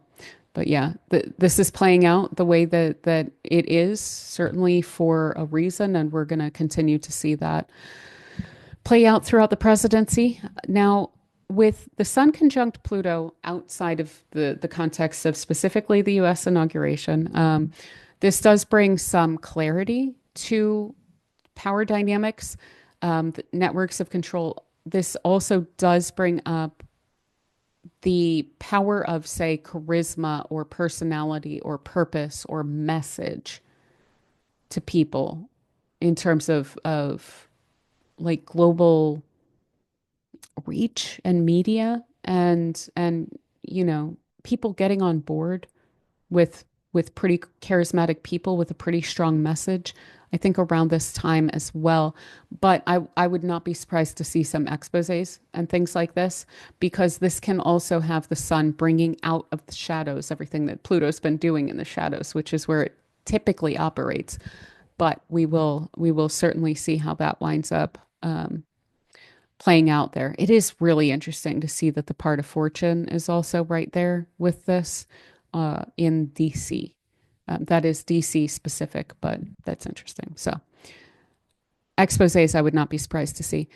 Mercury, Mars, Uranus, wedge here. So, Mercury and Mars are in opposition, and they're both reaching out to Uranus. So, yeah, there's huge, massive disagreements that are taking place around this time, argumentation. And this isn't just the US again. This is in the sky everywhere and playing out everywhere. It's likely to be with words. It could be pretty explosive. It could be like fighting words where it leads to something, but rhetoric is a big thing here with Mercury. And also potentially like condescending or kind of like dictation in terms of the words used is how it will come across, and it will feel like a threat to this Mars, and this Mars will react. What this is calling for is change, and that's what is available through it. But through it is Mercury and Mars. So through fighting, changes within the context of conflict, changes in the rhetoric around conflict. So this could be the case that there are some admissions about the battleground situation and the battle readiness maybe of certain forces, the way that certain fights have played out. There could certainly be some changes in the way that the media is reporting on these things. And maybe there's been deception before, or maybe there is deception now. On a personal level, I would avoid huge time blowback for words. Choose your words carefully throughout this whole period of time, because this Mars is getting just crazy triggered. So if Mars were not in this position, there's a lot of this that would be a lot more okay. But it's conflictual for sure throughout this whole time. And we have also on the 25th, let me just make sure that I'm not forgetting anything. Yeah, exposing abuses of power with the Sun and Pluto. You can also definitely utilize this conjunction of the Sun and Pluto to um, kind of conjure up your own understanding of the power of your own personality as well, if that is something that is relevant for you and is something that you're trying to do. This would actually be a pretty decent time to work through some questions along those lines. And watch out for ego, which could get out of hand and could blow back on the Sun, which is in its antithesis. The Sun is in Aquarius, which is to say that the Sun is supposed to represent the collective when it is in Aquarius. That's also what the president is supposed to be doing. And I don't think that this one who's coming in is really going to be so good at being that, because of the fact that he has two different coalitions, Pluto and Aquarius, Mars and Cancer, that he can't both keep happy because these are fundamentally at odds. This is a huge faction of US workers, and this is the people who are trying to exploit them and everyone else too, So uh, grotesque as this may play out sometimes within the US working class, that alliance is not going to wind up holding. So that is something to keep in mind. And yeah, control over or manipulation of leadership and ego-driven people. That Sun is going to get torn apart there. And I am finding that really interesting. On an acute level, globally, but this represents the next 4 years for the states because this is the inauguration. So that is something to keep in mind. It's something that's sticking for the states for now. Argumentation or conflict with the opposition of Mercury and Mars, working at cross purposes in terms of your mind and your motivation. So you may feel like, yeah, I'm all about doing something, and then feel like I just don't have the energy for this. Or man, I just don't feel like it, even though I mentally want to. I just can't push myself to do that. Yeah, ideas or words of connectedness and collective good, but the action is self-serving, and that by that I mean the wedge between Mercury in Capricorn, Saturn and Venus in Pisces here, and then Mars in Cancer here. So the words are saying, yeah, no, it's good. We're doing this compassionately. We're going to sort it out. This is going to be super practical, win-win. It's going to be great. It's going to be huge. But no, it's ultimately very self-serving along these lines as well. And this can also have us acting against our better judgment with the opposition between Mercury in Capricorn and Mars in Cancer there as well. And yeah, with the trine or the sextile also between Mars and Uranus, a little bit more just notes that I have about this is surprising events or actions taken back. Remember, I was mentioning the like questions around the battle readiness or battlefield situations that are the message is changing around this time. Um, that's the connection to Mercury, but that's a similar kind of a thing where there may be something that winds up being taken back, and it's probably related to something also that played out in October when we had uh, Mars first making the sextile here as well. So yeah, changes in conflicts, escalatory or otherwise. We could possibly see something rolled back, but possibly not as well. I'm a little jaded when it comes to thinking of peace breaking out anywhere. So yeah, surprising blowback or turn of events or consequences of past actions for better or worse. And this can also be the way that this is playing out. I don't want to hone in on any specific placement here, but this does look, and it's something that I've been picking up on that I've been pretty uncomfortable with. There is a level of like depravity here.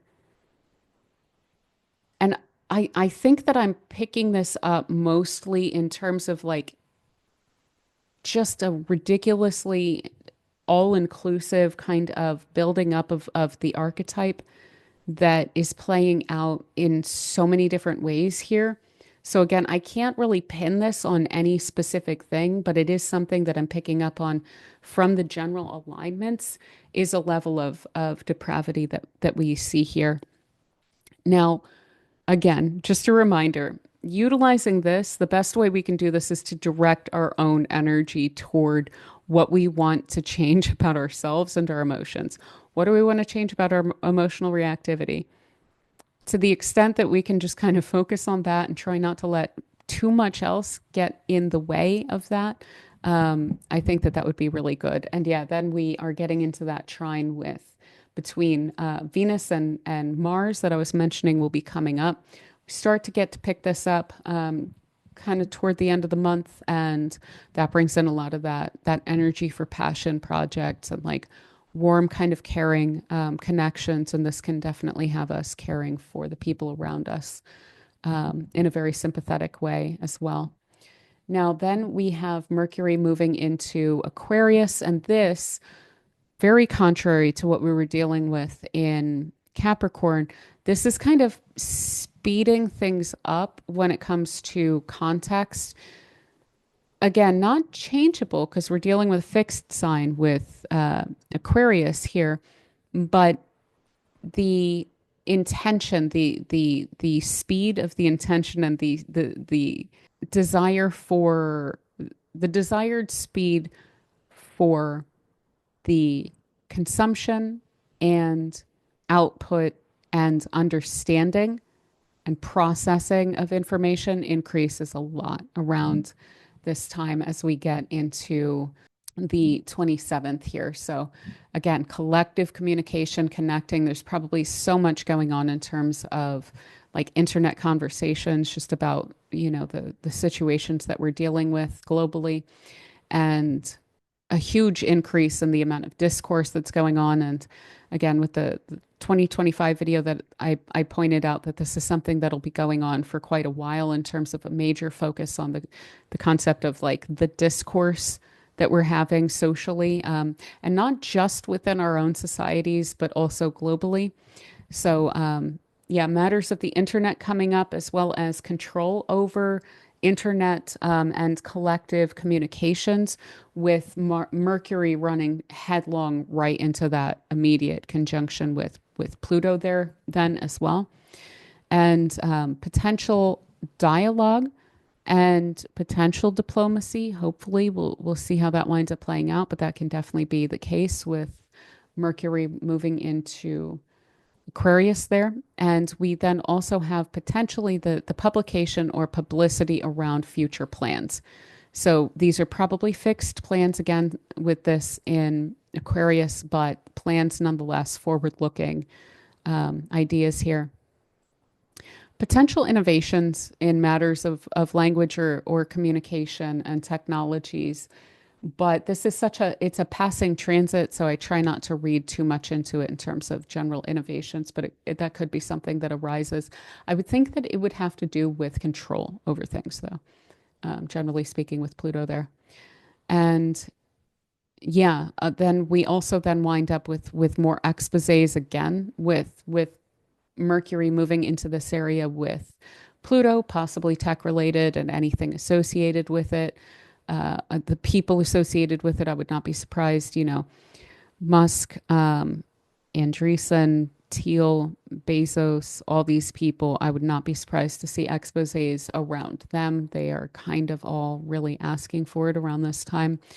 So, information or media as well, publications around new weapons, new weapon systems that we're learning about. Again, dialogues around future applications of tech or social planning. So,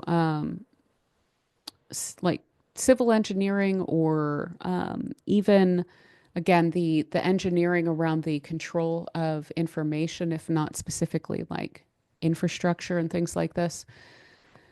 We also then could see certainly powerful speeches or communications, articles, books, other published works as well, with that conjunction of Mercury and Pluto there as well. And the ability to communicate really clearly and powerfully and cutting right to the heart of the matter with that kind of communication as well as, and we could also see like really publication and conversation and clarity around fears. And I think what's interesting about this is like, I don't think I quite mentioned it in terms of December, but one of the things was Pluto moving into Aquarius as a continuation of the kind of fears around new tech and things like that, and the whole drone over New Jersey kind of situation that arose. So we could see definitely some further clarification around fears or issues that we're dealing with on an individual level, but then also on a collective level as well. So I would, if you are feeling fears come up, I would try and communicate that to others. It'll probably process it and have it not be then just a festering like thought loop that you get caught up on, and it kind of gives it another way for that to express is through straight up communicating it to someone and talking to them about whether it's something they experience too. And yeah, potentially also communications around difficult or triggering matters as well. Now, lastly, we have a whole heck ton happening just in the last days of this month here. So we have the North Node moving into Pisces. I'm about to do a whole video just on this and how that's going to play out for us. But this does raise consciousness a lot. It's moving into Pisces. Pisces is supposed to be a helpful kind of sign here. And it's a little bit contradictory to the kinds of energies that we're going to be dealing with in the coming years. So it's a little bit of a haven in terms of we're not completely leaving the Pisces energy behind as we have Saturn and Neptune move into Aries, but rather these two are trading places with this North Node. And it's kind of helping us to digest a lot of what we've been experiencing in the past several years, really. And of course, this is going to lead to the eclipse season that we have coming up in March of this year. But generally speaking, North Node and Pisces periods of time do tend to bring up periods of great like geopolitical change. I mean, we have specifically the years that are bookending the sorrow cycle, the eclipse cycle that we're going into specifically this year. We're looking at 1917 for this year, 1917, 1935, 1953, 1971, 1989, 2007, and then this year. So these are all really important periods of time for global interconnectedness and that either working or not, as well as technological developments and industrial developments. So that's something that we can definitely expect to see arising. But we're just getting the first little north nodes just moving in here. This is going to be a long-term transit for us now. And on a personal level, this does bring up into the ether kind of like karmic lessons around empathy and spirituality, as well as again sacrifices for the greater good, and it can bring up the kind of mystical traditions and the creative proliferation really of culture in recent years with Neptune and Pisces. It's bringing some of that also a bit more to a head with the North Node trading spaces with Neptune there. So I think that's going to be pretty interesting. Now, we also then on the same day have Mercury exactly conjoined to Pluto. We went through this a bit, cutting through to the heart of the matter, clarity of fears. And on the same day, we have the new moon in Aquarius. So this is a big day. I would expect that specifically the 29th. Often I give a lot of like fuzzy wiggle room to transits of like a couple days on either side. I think that the 29th is going to be pretty significant just because there's so much that's really going on this day. And so what we're likely to see with the new moon in Aquarius here is again a lot of these themes around Mercury conjunct to Pluto, which are still also within orb of this whole new moon that's arising here. See a lot of that really out front, like not just that this is going on, but this is really important and that we're talking about this a lot. That's out in the world. And part of that kind of really out front and talking about it is this kind of conspicuousness of this, we're in this new normal and this is a different page and everything's different now and this is a whole new world, that we're dealing with, and being really conspicuous about that. But I'm skeptical that it's not a lot of the same of what we've been dealing with kind of globally in terms of the way that capital functions within our countries and between our countries as well. Now, there is with this a workable solution and alliance that can be built up around several different parties. And I think that people are finding their camps around this time. This is huge question mark. I'm not sure. Again, I'm suspicious of like all of this. So I'll just put it out there. Um, but I do see that there's some alliances that are taking shape, that are taking form around this period of time. We're really getting into this minor grand trine between Cancer, Taurus, and then this third decan of this last bit of Pisces here, which we're going to see this play out over the course of the coming couple few months. And again, this Pisces area, as I've been calling it, is this kind of real desire to believe. So try your best to avoid deception, but it's going to happen here and there. So, just try not to buy into things too hard. Now, this new moon is also going to be taking place on an angle in DC, as well as Russia, India, Spain, the British Isles generally, West Africa, along the like Morocco, down into Mali, Ivory Coast kind of area there that cuts down across from Spain. It's in a bit, so not exactly like Western Sahara or like Mauritania, but a little bit inward.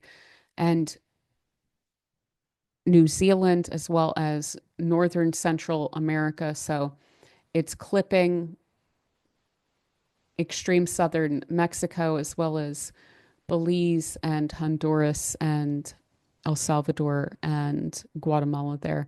So we could definitely see some major developments around this new page and alliances and potential like workable solutions along these geopolitical lines here.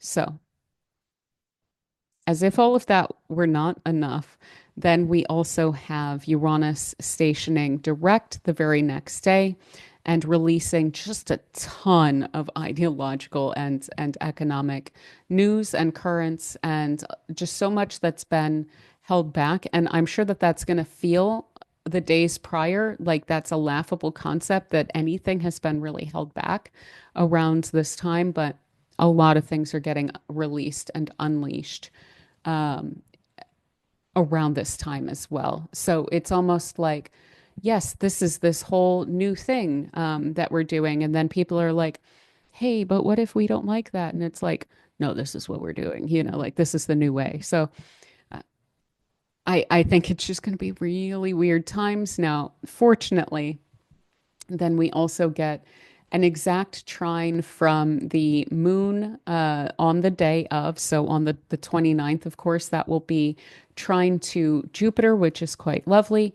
But then we also have the next day, the sun will trine Jupiter. And this is pretty decent. Like this really helps out the concept of like the workable solutions. Some of them may be, some of the alliances may actually hold for a while. And I'm not sure that I'm remotely suggesting that the US is involved in any of these, but other countries may be working things out. And some societies may be legitimately turning a new page. We'll have to see how that plays out, but something's working here with that trine there. And it does look, again, very governance and practical solutions, this kind of pragmatic kind of orientation of that Jupiter square to Saturn that we've been dealing with throughout the whole year here. So for us on a personal level, this could be, good news, having a really good mood, feeling really goodwill toward people, generally speaking. And there could be some corrections as well as, like I said, clarity. There's something here about an interesting kind of like clarity around deception, clarity around fears, clarity around people's purpose that's kind of shining through around this time. And you got to really, I think, desire to believe in order to not see some of what's taking place around this time that's sus, just to put it frankly. But there will be some who really, really desire to believe because I think to an extent, some people are probably like holding out for hope in some places where maybe they shouldn't be around this time. But with all of that said, let us go ahead now and take this through the different signs. Okay, so for Aries rising, we have Venus is transiting Pisces through your 12th house here. And we'll also be talking about the full moon in Cancer taking place in your fourth house, as well as the new moon in Aquarius within your 11th house here. So, with Venus transiting your 12th house in Pisces, this could have you really enjoying solitude a lot more. It could have you really connecting in a very, very healthy way with yourself emotionally. And this is really excellent, of course, for this full moon that we have coming up. And it also helps a lot with that Mars in Cancer. So really connecting in deeply, this would be an absolutely wonderful period of time for you to do that kind of emotional work that I was mentioning. And to to engage in that in a very healing way for you. So that is really helpful. Additionally, we could have, you could feel that you are more emotionally inspired in terms of your creativity, where it's coming from more of a rooted kind of emotional place around this period of time, and also more spiritual place as well. And Yeah, so we could also then have certainly your dreams and these kind of unconscious insights that are arising for you about your own emotional growth, your own emotional patterning, and things like this could come through and help along those lines as well. Trying to think if there's much else. It's a bit of a subtle transit with Venus going through your 12th house, barring other factors of major conjunctions or any sort of other kind of timing techniques. But yeah, I think that that is pretty much that.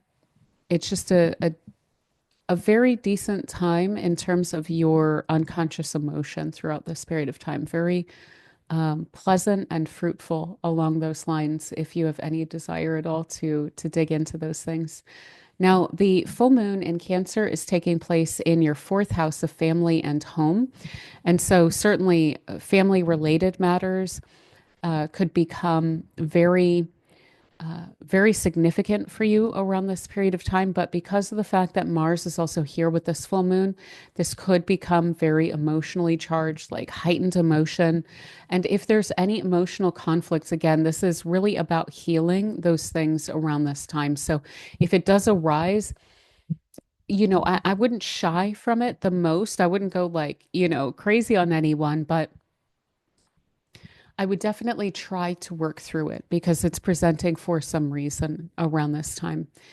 So, additionally, having a really, really strong desire again to protect and defend not only your personal space, but also your family and your home. That may be something that comes up really strongly for you. Your emotional foundation, certainly. I don't think that you will take too kindly to people even saying anything about your family or your parents or anything like that. I think that that is likely to then cause a major kind of emotional reaction and would not be wise on their part. I would try not to overreact, but you're probably going to feel very, very strongly about that if that does arise.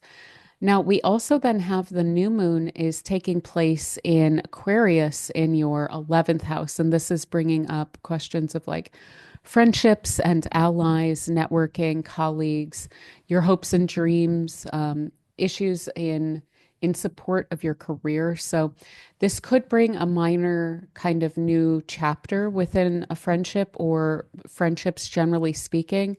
You could wind up kind of expanding your involvement in a social group. And this could even have a new little area of a goal that you have kind of arise for you in terms of like, oh, well, that would be like a really cool way to kind of spin that off or a new kind of vantage point on something that it is that I'm hoping to achieve. So like a minor new beginning along these lines as well. And yeah, around the time of the new moon, late in the month as well, you could certainly feel that there's like a clarity of vision for you. Remember that Mercury and the moon and the sun and Pluto will all be here around that time in your 11th house. So, yeah, really bringing a lot of clarity around your visions and what it is that you are hoping for yourself. But yeah, I think that that is pretty much what I have for you, Aries rising, for this month. So let us dive into for Taurus rising. We have Venus in Pisces is taking place within your 11th house of friends, ally, allies, networking, what supports your career, your hopes and dreams, social groups, and things like this. So very likely to have some positive connections with friendships, with groups, with colleagues, with networking kind of opportunities as well. So, if you are looking for something that is kind of like lucrative or you're looking for a financial opportunity that is based in your career, you should certainly be able to find help with that with Venus in your 11th while for this year Jupiter's been in your second house as well. So that can help very strongly along those lines if you are needing a professional opportunity or a financial opportunity or help along those lines, like even advice or guidance or anything like that. And yeah, finding like-minded people. And you could even find yourself in an authority position, establishing something like a group or something along those lines as well. And yeah, additionally, when it comes to collective efforts like humanitarian causes or like a spiritual group or a neighborhood group or something like this, you could really, really enjoy that and feel very strongly connected in with Jupiter coming through this house as well. And let's see. So the full moon in Cancer is taking place in your third house. And this is the house of like your local environment. This can be siblings, but also communications, your commute, transportation, your city generally, and all the things that you do, the places you go around your city, as well as your neighborhood. So, yeah, in terms of your communication, it's likely to be very, very emotional around this time. You already have Cancer here, but to have the moon and Mars here, it's likely that your emotion is going to come out verbally. So I would be a little bit careful about that, especially in terms of any potential argumentation, especially later in the month when Mercury starts to come in and really oppose that Mars as well, but certainly during this full moon. And yeah, you could definitely have some interesting, weird culminations of actions or events around your siblings, with neighbors, connections along those lines.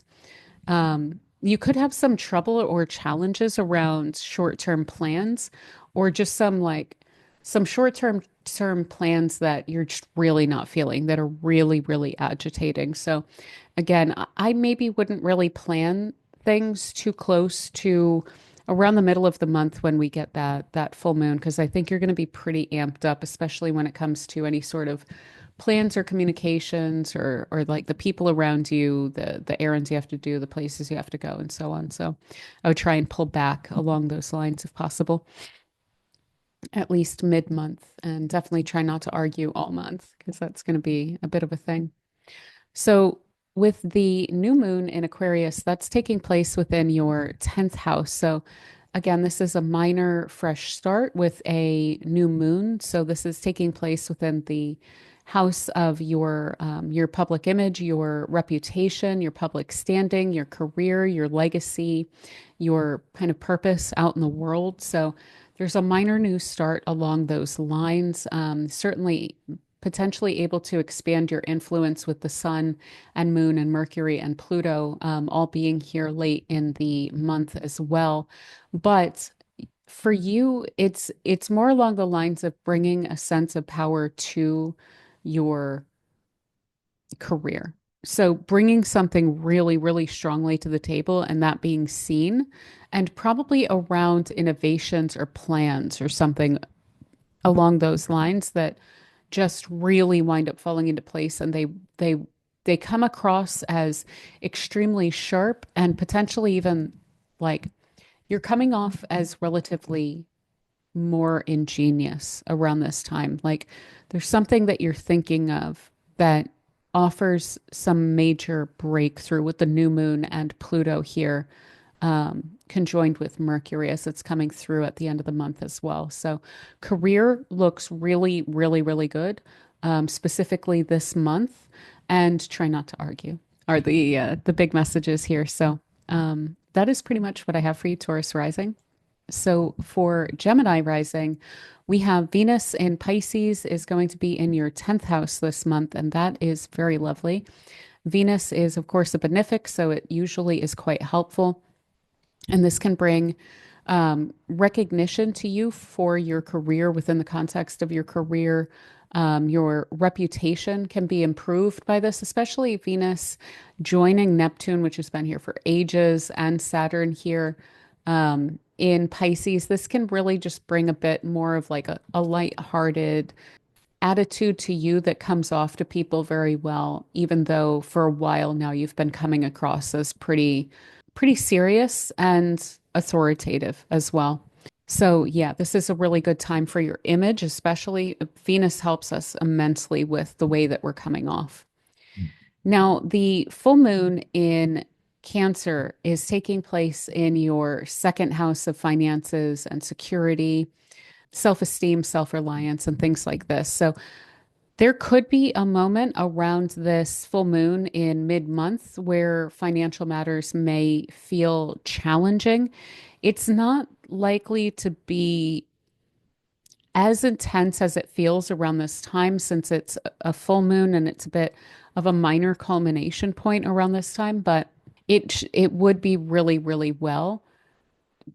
good rather for you to focus on balancing your emotional needs with that stability there. So trying not to sweep aside your relationships out of a an increased or hyper focus on your material stability there. And yeah, a strong desire to fight for what you value, to assert your own self, your own self-reliance as well. I would hope that there's no one that necessarily tries to cover for you around this time. I'm not sure that you're reacting the best to that around this time, but this can also bring in extra money that either has kind of annoying strings attached or that immediately needs to be applied to an additional expense too. So this doesn't just have to be bad for finance. It's just that there's a lot of focus on that. There's a lot of movement around that. And just as much as there could possibly be an inflow, there could definitely be an outflow there as well. So just something to keep in mind to try and maintain that balance. And if something extra comes in around this time, to just try and be a little bit cool with that as well. Now, we also then have the new moon taking place in your ninth house here. So, this is a kind of minor new beginning around matters of your worldview, your philosophy. You could be receiving news, you could be focusing more on the media around this time, or discovering a like a philosopher or a political kind of commentator, or someone that has to do with ideology and belief, even like a spiritual leader or something like this, that is having an impact on your life around this time as well. And this is also quite helpful for expansiveness in your worldview as well. And yeah, this is just kind of bringing in opportunities for growth.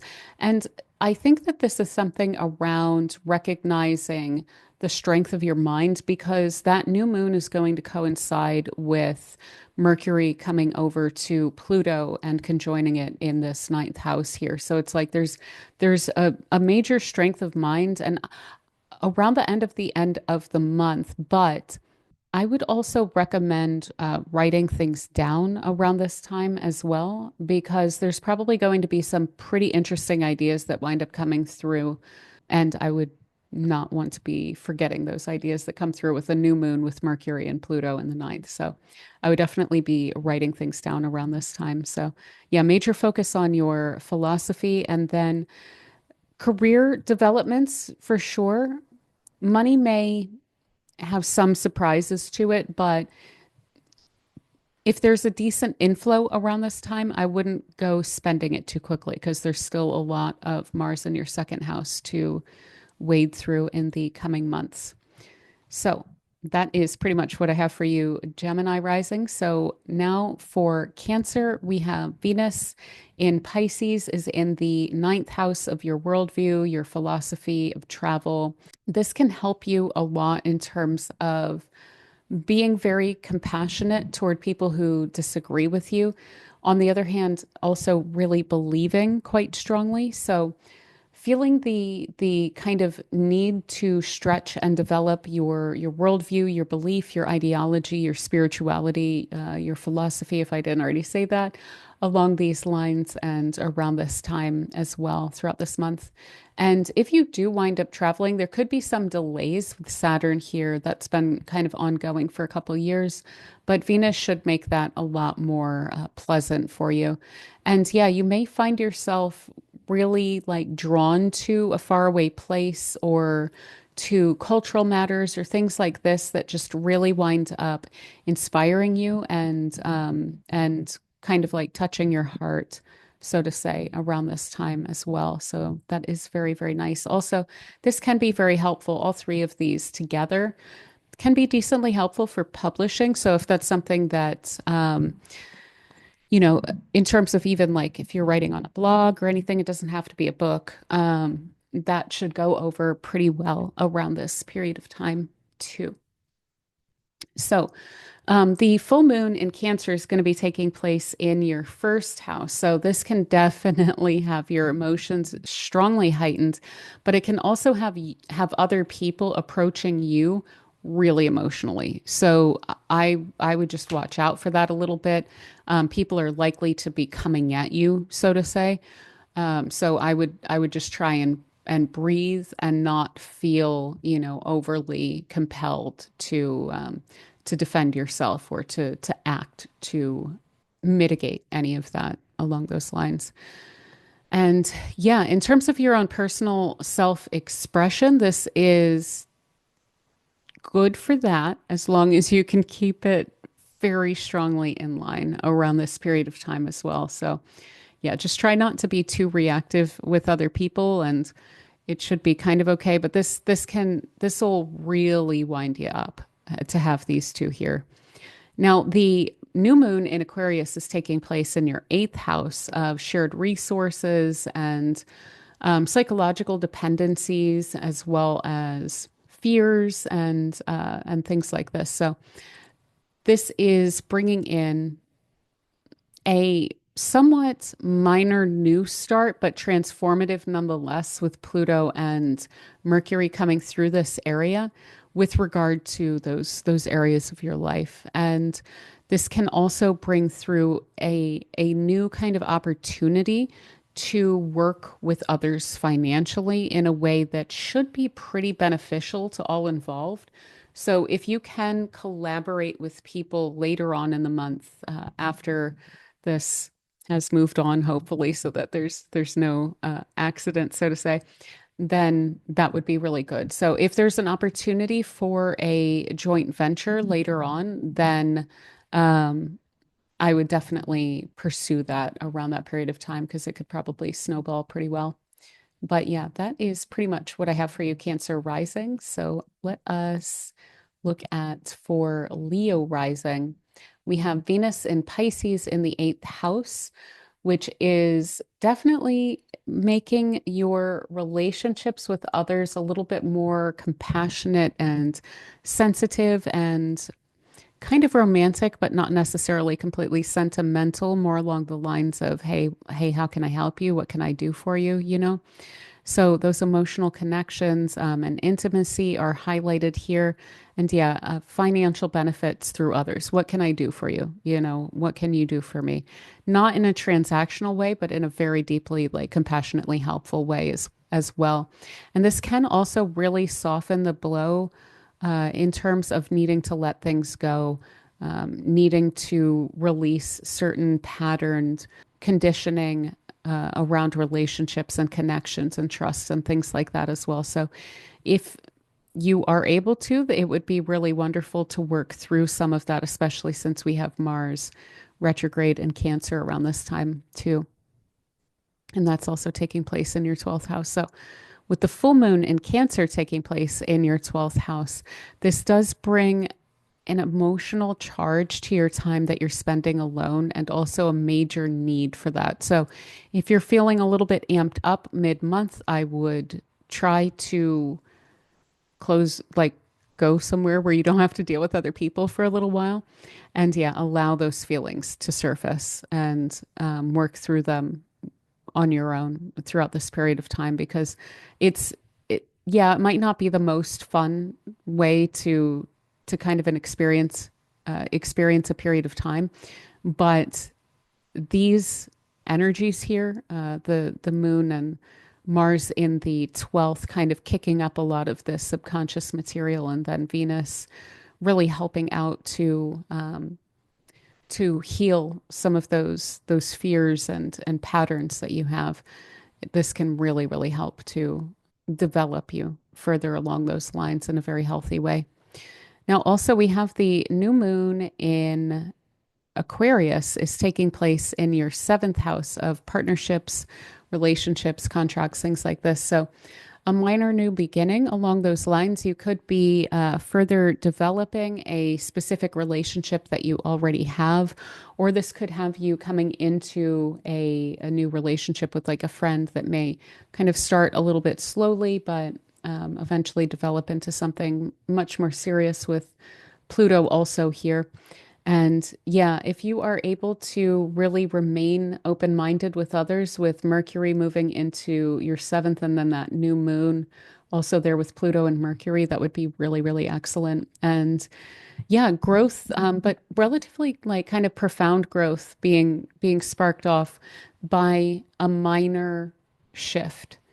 So that minor shift is triggering off this new transit of Pluto in Aquarius in your seventh house here. I just did a whole video on Pluto through the signs and houses if you're curious more about this. But the little things that spark up around this time could definitely have you feeling like you're getting into connections that are somewhat deeper, that are a little bit more profound with regard to those really close connections of yours. So that is pretty much what I have for you, Leo rising. Okay, so for Virgo rising, we have Venus in Pisces is in your seventh house, and this is really helpful for relationships. This can soften those relationships, make them a lot more comfortable and a lot more caring and compassionate. So we could have a relationship that is developing and a kind of romanticization around what that relationship means for you, as well as some help or kind of assistance, support along the lines of relationships with Venus also coming into conjunction with Saturn during this month as well. And yeah, potentially deepening bonds around relationships around this time. Additionally, legal matters should go over better than they would otherwise. With Venus here, Saturn can kind of limit the extent of, say, a win, but it would be probably a win nonetheless with Venus and Neptune also in this house. Now, the full moon in Cancer is taking place in your 11th house of friends, allies, networking, your hopes and dreams, that which supports your career or careers if you have more than one. So with the full moon here, this area is becoming very intense. So you could have potentially a bit of a blowout with a friend. I would be pretty careful around that. But yeah, the dynamics are likely to be pretty intense around this time as well. And you could certainly make some major progress toward certain goals along these lines with the moon and Mars in retrograde here. But again, be very careful about any sort of argumentation along those lines, also with colleagues or coworkers. And additionally, the new moon in Aquarius is taking place in your sixth house of work and tasks, duties, your kind of everyday routine. So, this is a minor fresh start, a small fresh start along those lines. So, if there's a new habit or something like that that you are wanting to implement, this would be a pretty good time to do that, especially if it has anything to do with like organization, getting things cleared up. Yeah, efficiency, certainly. And this can also help with your health as well, like information coming through or just kind of understanding something about your health and being able to plan around that and to, again, implement new habits along those lines as well around the end of the month here. But I think that is pretty much what I have for you, Virgo rising. So for Libra rising, we have is in Pisces in your sixth house here. So this is helping you with your work. It's helping you to enjoy your work more. And it's also helping to create an enjoyable routine. People are likely to be supportive of you in terms of your coworkers or employees or anything like this. And additionally, if you've been trying to implement any sort of health related habits or anything along these lines, this should also be really helpful, as well as for your emotional health, your emotional well-being, and like emotional self-care there as well. Now, the full moon in Cancer is taking place in your 10th house of career, public standing, your reputation. And so this can have some challenges arise along those lines. It's likely to be a major focus for you within the middle of the month here. But yeah, again, assertiveness could hinder your progress along these lines. So I would try not to be specifically aggressive, and I would really, really try to dial it back to not get the worst kind of edges of having Mars, which can be a major challenge here to play out as it's getting amplified quite a bit by this full moon. And yeah, this is also bringing into question the alignment of your career and your personal life. So work-life balance is also something that should be taken into consideration around this time as well. So try not to neglect your personal or your private life due to ambitions around this period of time as well.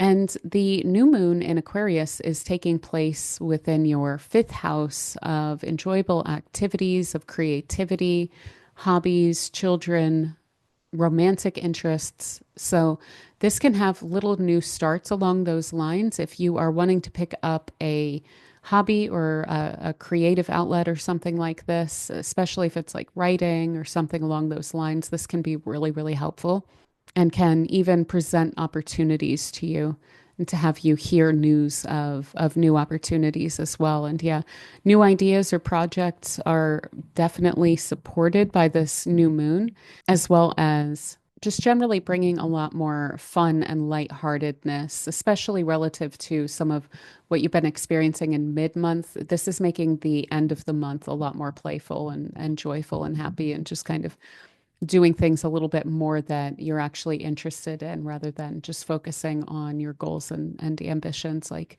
in the middle of the month here. But yeah, I think that is pretty much what I have for you, Libra. So for Scorpio, we have Venus is transiting your fifth house in Pisces here. And so this is really nice for creativity. It's very nice for bringing into form any sort of expressive outlets that you may have. Yeah, self-expression, any sort of like romantic interests or things like this. This is very, very much supported by Venus being here, and can just have you romanticizing a lot of different aspects of your life quite a bit more around this time. And yeah, likely a lot of kindness also shown to you by your children if you have children as well around this time. Now, the full moon in Cancer is taking place within your ninth house of your worldview, philosophy, beliefs, foreign cultures, education, things like this. So there can be a sense of feeling like very, very zealous when it comes to your beliefs. So I would be very careful about that. I would be careful not to try, even if it's a subconscious thing, to force your beliefs on other people. Is that something that can definitely happen with this kind of a full moon conjoined with Mars in your ninth house there. And yeah, try not to get into any blowouts with people around this time related to any of that. But on the other hand, it does potentially present opportunities for personal growth, for adventures, for exploration, for travel. You could hear about something along those lines and be putting a lot of effort into planning around that. Now, the new moon in Aquarius is taking place within your fourth house of home and family, your roots. And so this is a minor new beginning, a minor fresh start along those lines. If you've had any major changes recently, this can have you feeling like there's a new sense of a foundation underneath you as well. But with Pluto and Mercury and then the sun and the moon all in this fourth house at the same time for you, this can definitely bring in some insights into your roots, your family dynamics, your patterning, your conditioning, and all of those things that wind up coming from our family psychologically and emotionally that can lead to a breakthrough or expansion along these lines as well. But yeah, I think that is pretty much what I have for you, Scorpio. So for Sagittarius, we have Venus in Pisces is in your fourth house this month, and this is really helpful for matters of home and family and roots. So you could be connecting with family in a way that is really satisfying around this time. And yeah, it can be very nurturing within your home as well. And with Venus and Saturn here, this can have you really wanting to improve the image of your home, the way that it comes across aesthetically for you, as well as the kind of vibe and the sense of your home as well. And yeah, very compassionate connections within your family and feeling that you belong as well with that. Now, the full moon in Cancer is taking place in your eighth house of kind of emotional entanglements, dependencies, joint resources, things like this. And so there could be some pretty strong emotions coming up that are related to your psychological patterning or little issues that arise within the context of joint resources, contracts with others, things like that.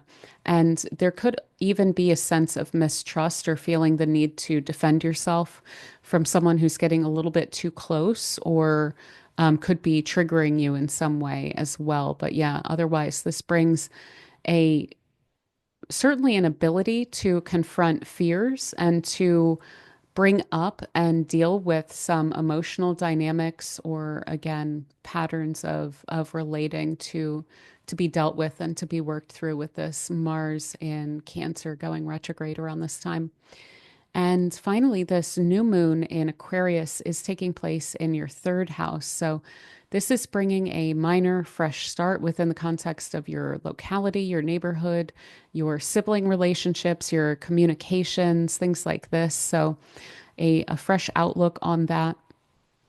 Also to your schooling and to learning as well. And yeah, bringing a lot of new ideas, bigger ideas, great deal of curiosity with Pluto and Mercury, plus the sun and moon all in this house at the same time toward the end of the month as well.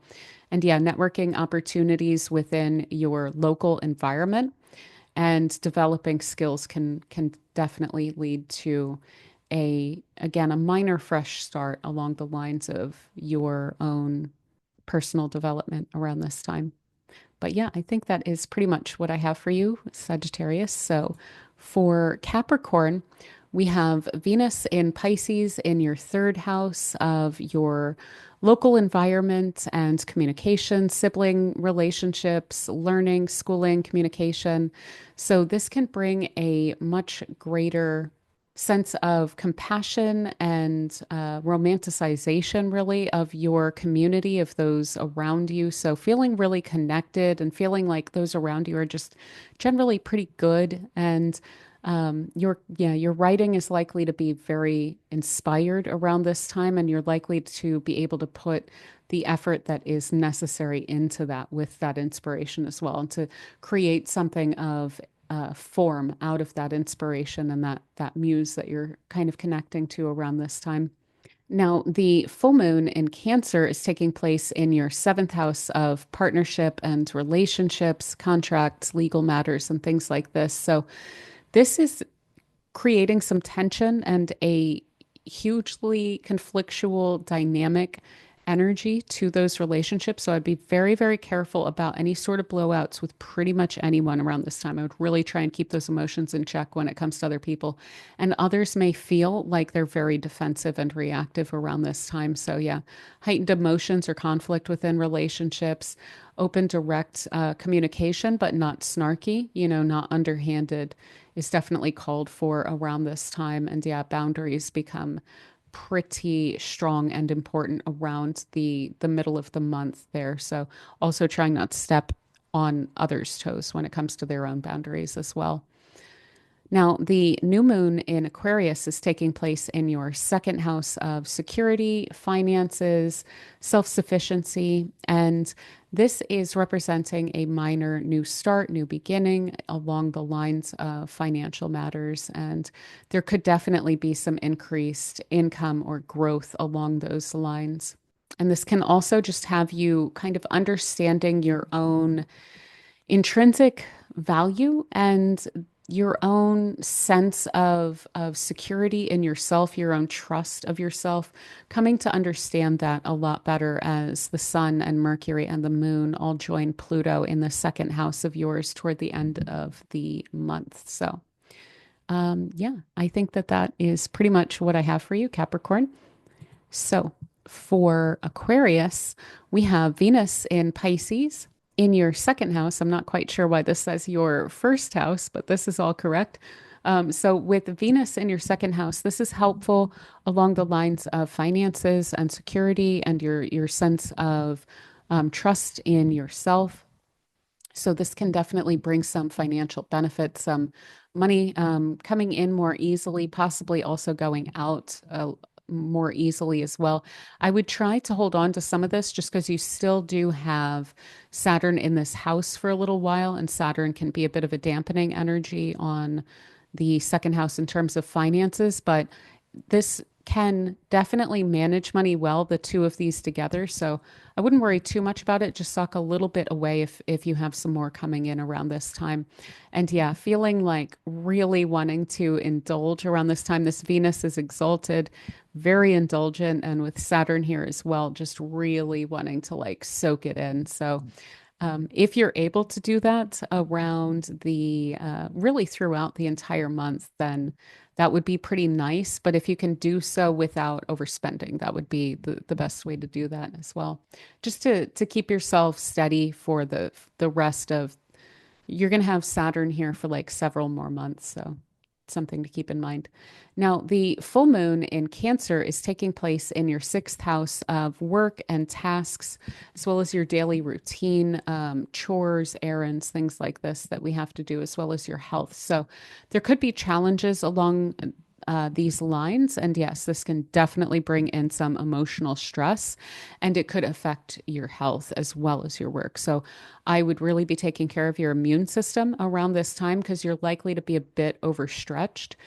And yeah, trying to really focus this energy productively is going to be really important, especially around the mid-month as well. And yeah, taking direct energy, direct action, decisive action is very likely, but try your best not to step on other people's toes.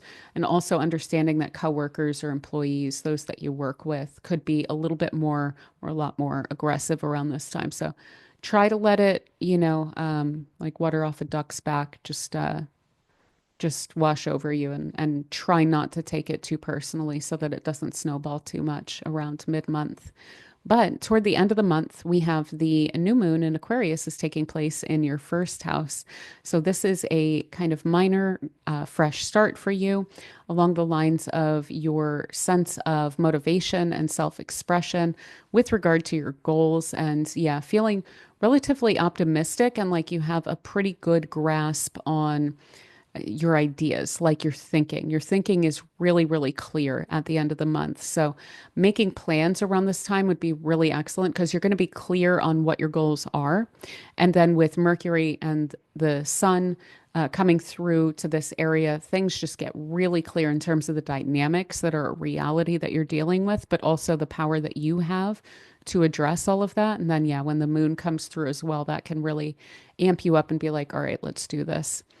And yeah, opportunities to to connect with others and learn along these lines with this first house in Aquarius as well. So definite personal growth toward the end of the month. So that looks really good. But I think that is what I have for you, Aquarius.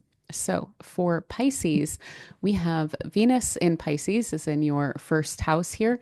So this is very lovely. Venus is a very good influence and it's exalted in your sign of Pisces. So this has you incredibly charming, charismatic, very compassionate, coming off with like a really warm heart right on your sleeve that people really, really love.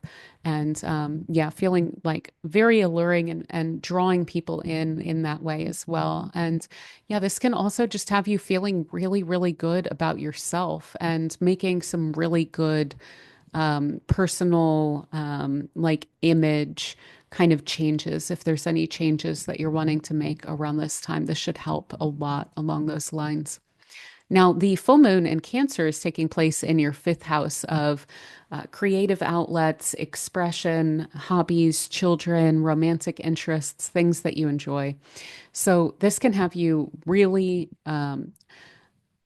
highly emotional when it comes to those areas. You could definitely, in terms of your like creative outlets and your expression, it can have you infusing your emotional energy into that much more effectively and much more strongly. But aside from that, if you're in any sort of like romantic relationships or anything, things could come to a head. Like you may see something that you really don't like in that.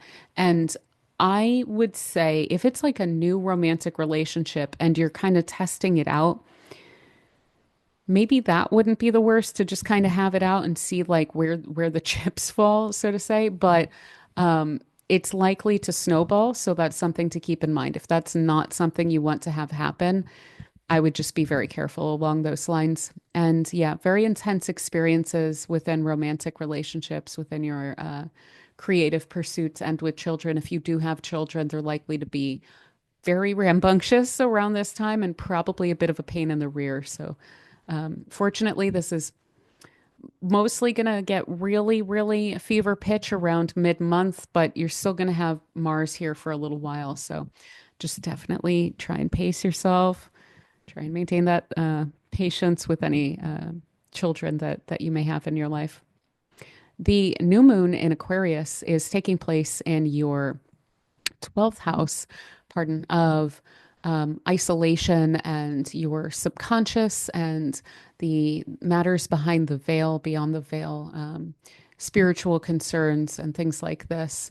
So there's a minor fresh start along those lines. So you could have some insights, especially as the sun and Mercury uh, start to come through and conjoin this Pluto. And then when the moon comes through, that can be a major trigger point to where you're understanding the subconscious material that you are carrying with you around this time a lot better. Sorry, my hair has just been like kind of funky. I feel like I have a cowlick right here or something.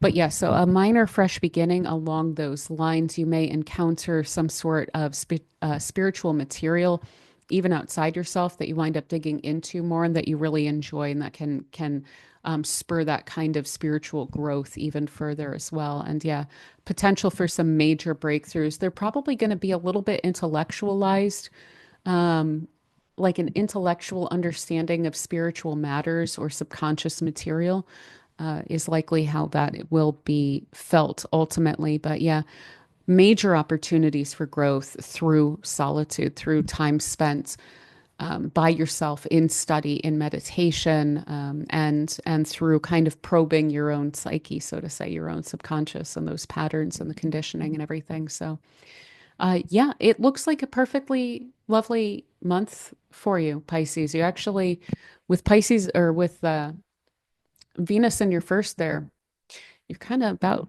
set up just as good as any other sign. So pretty good situation for us Pisces here. But yeah, with all of that said, that is everything that I have got for January of 2025. So I hope that everyone has enjoyed this. And again, if you don't mind hitting the thumbs up button, I greatly, greatly appreciate that. And if you are new here, again, please do consider subscribing for future videos. And other than that, I hope you have an absolutely beautiful month. I will very shortly be doing the North Node videos. And yeah, do take care. Be good. Bye.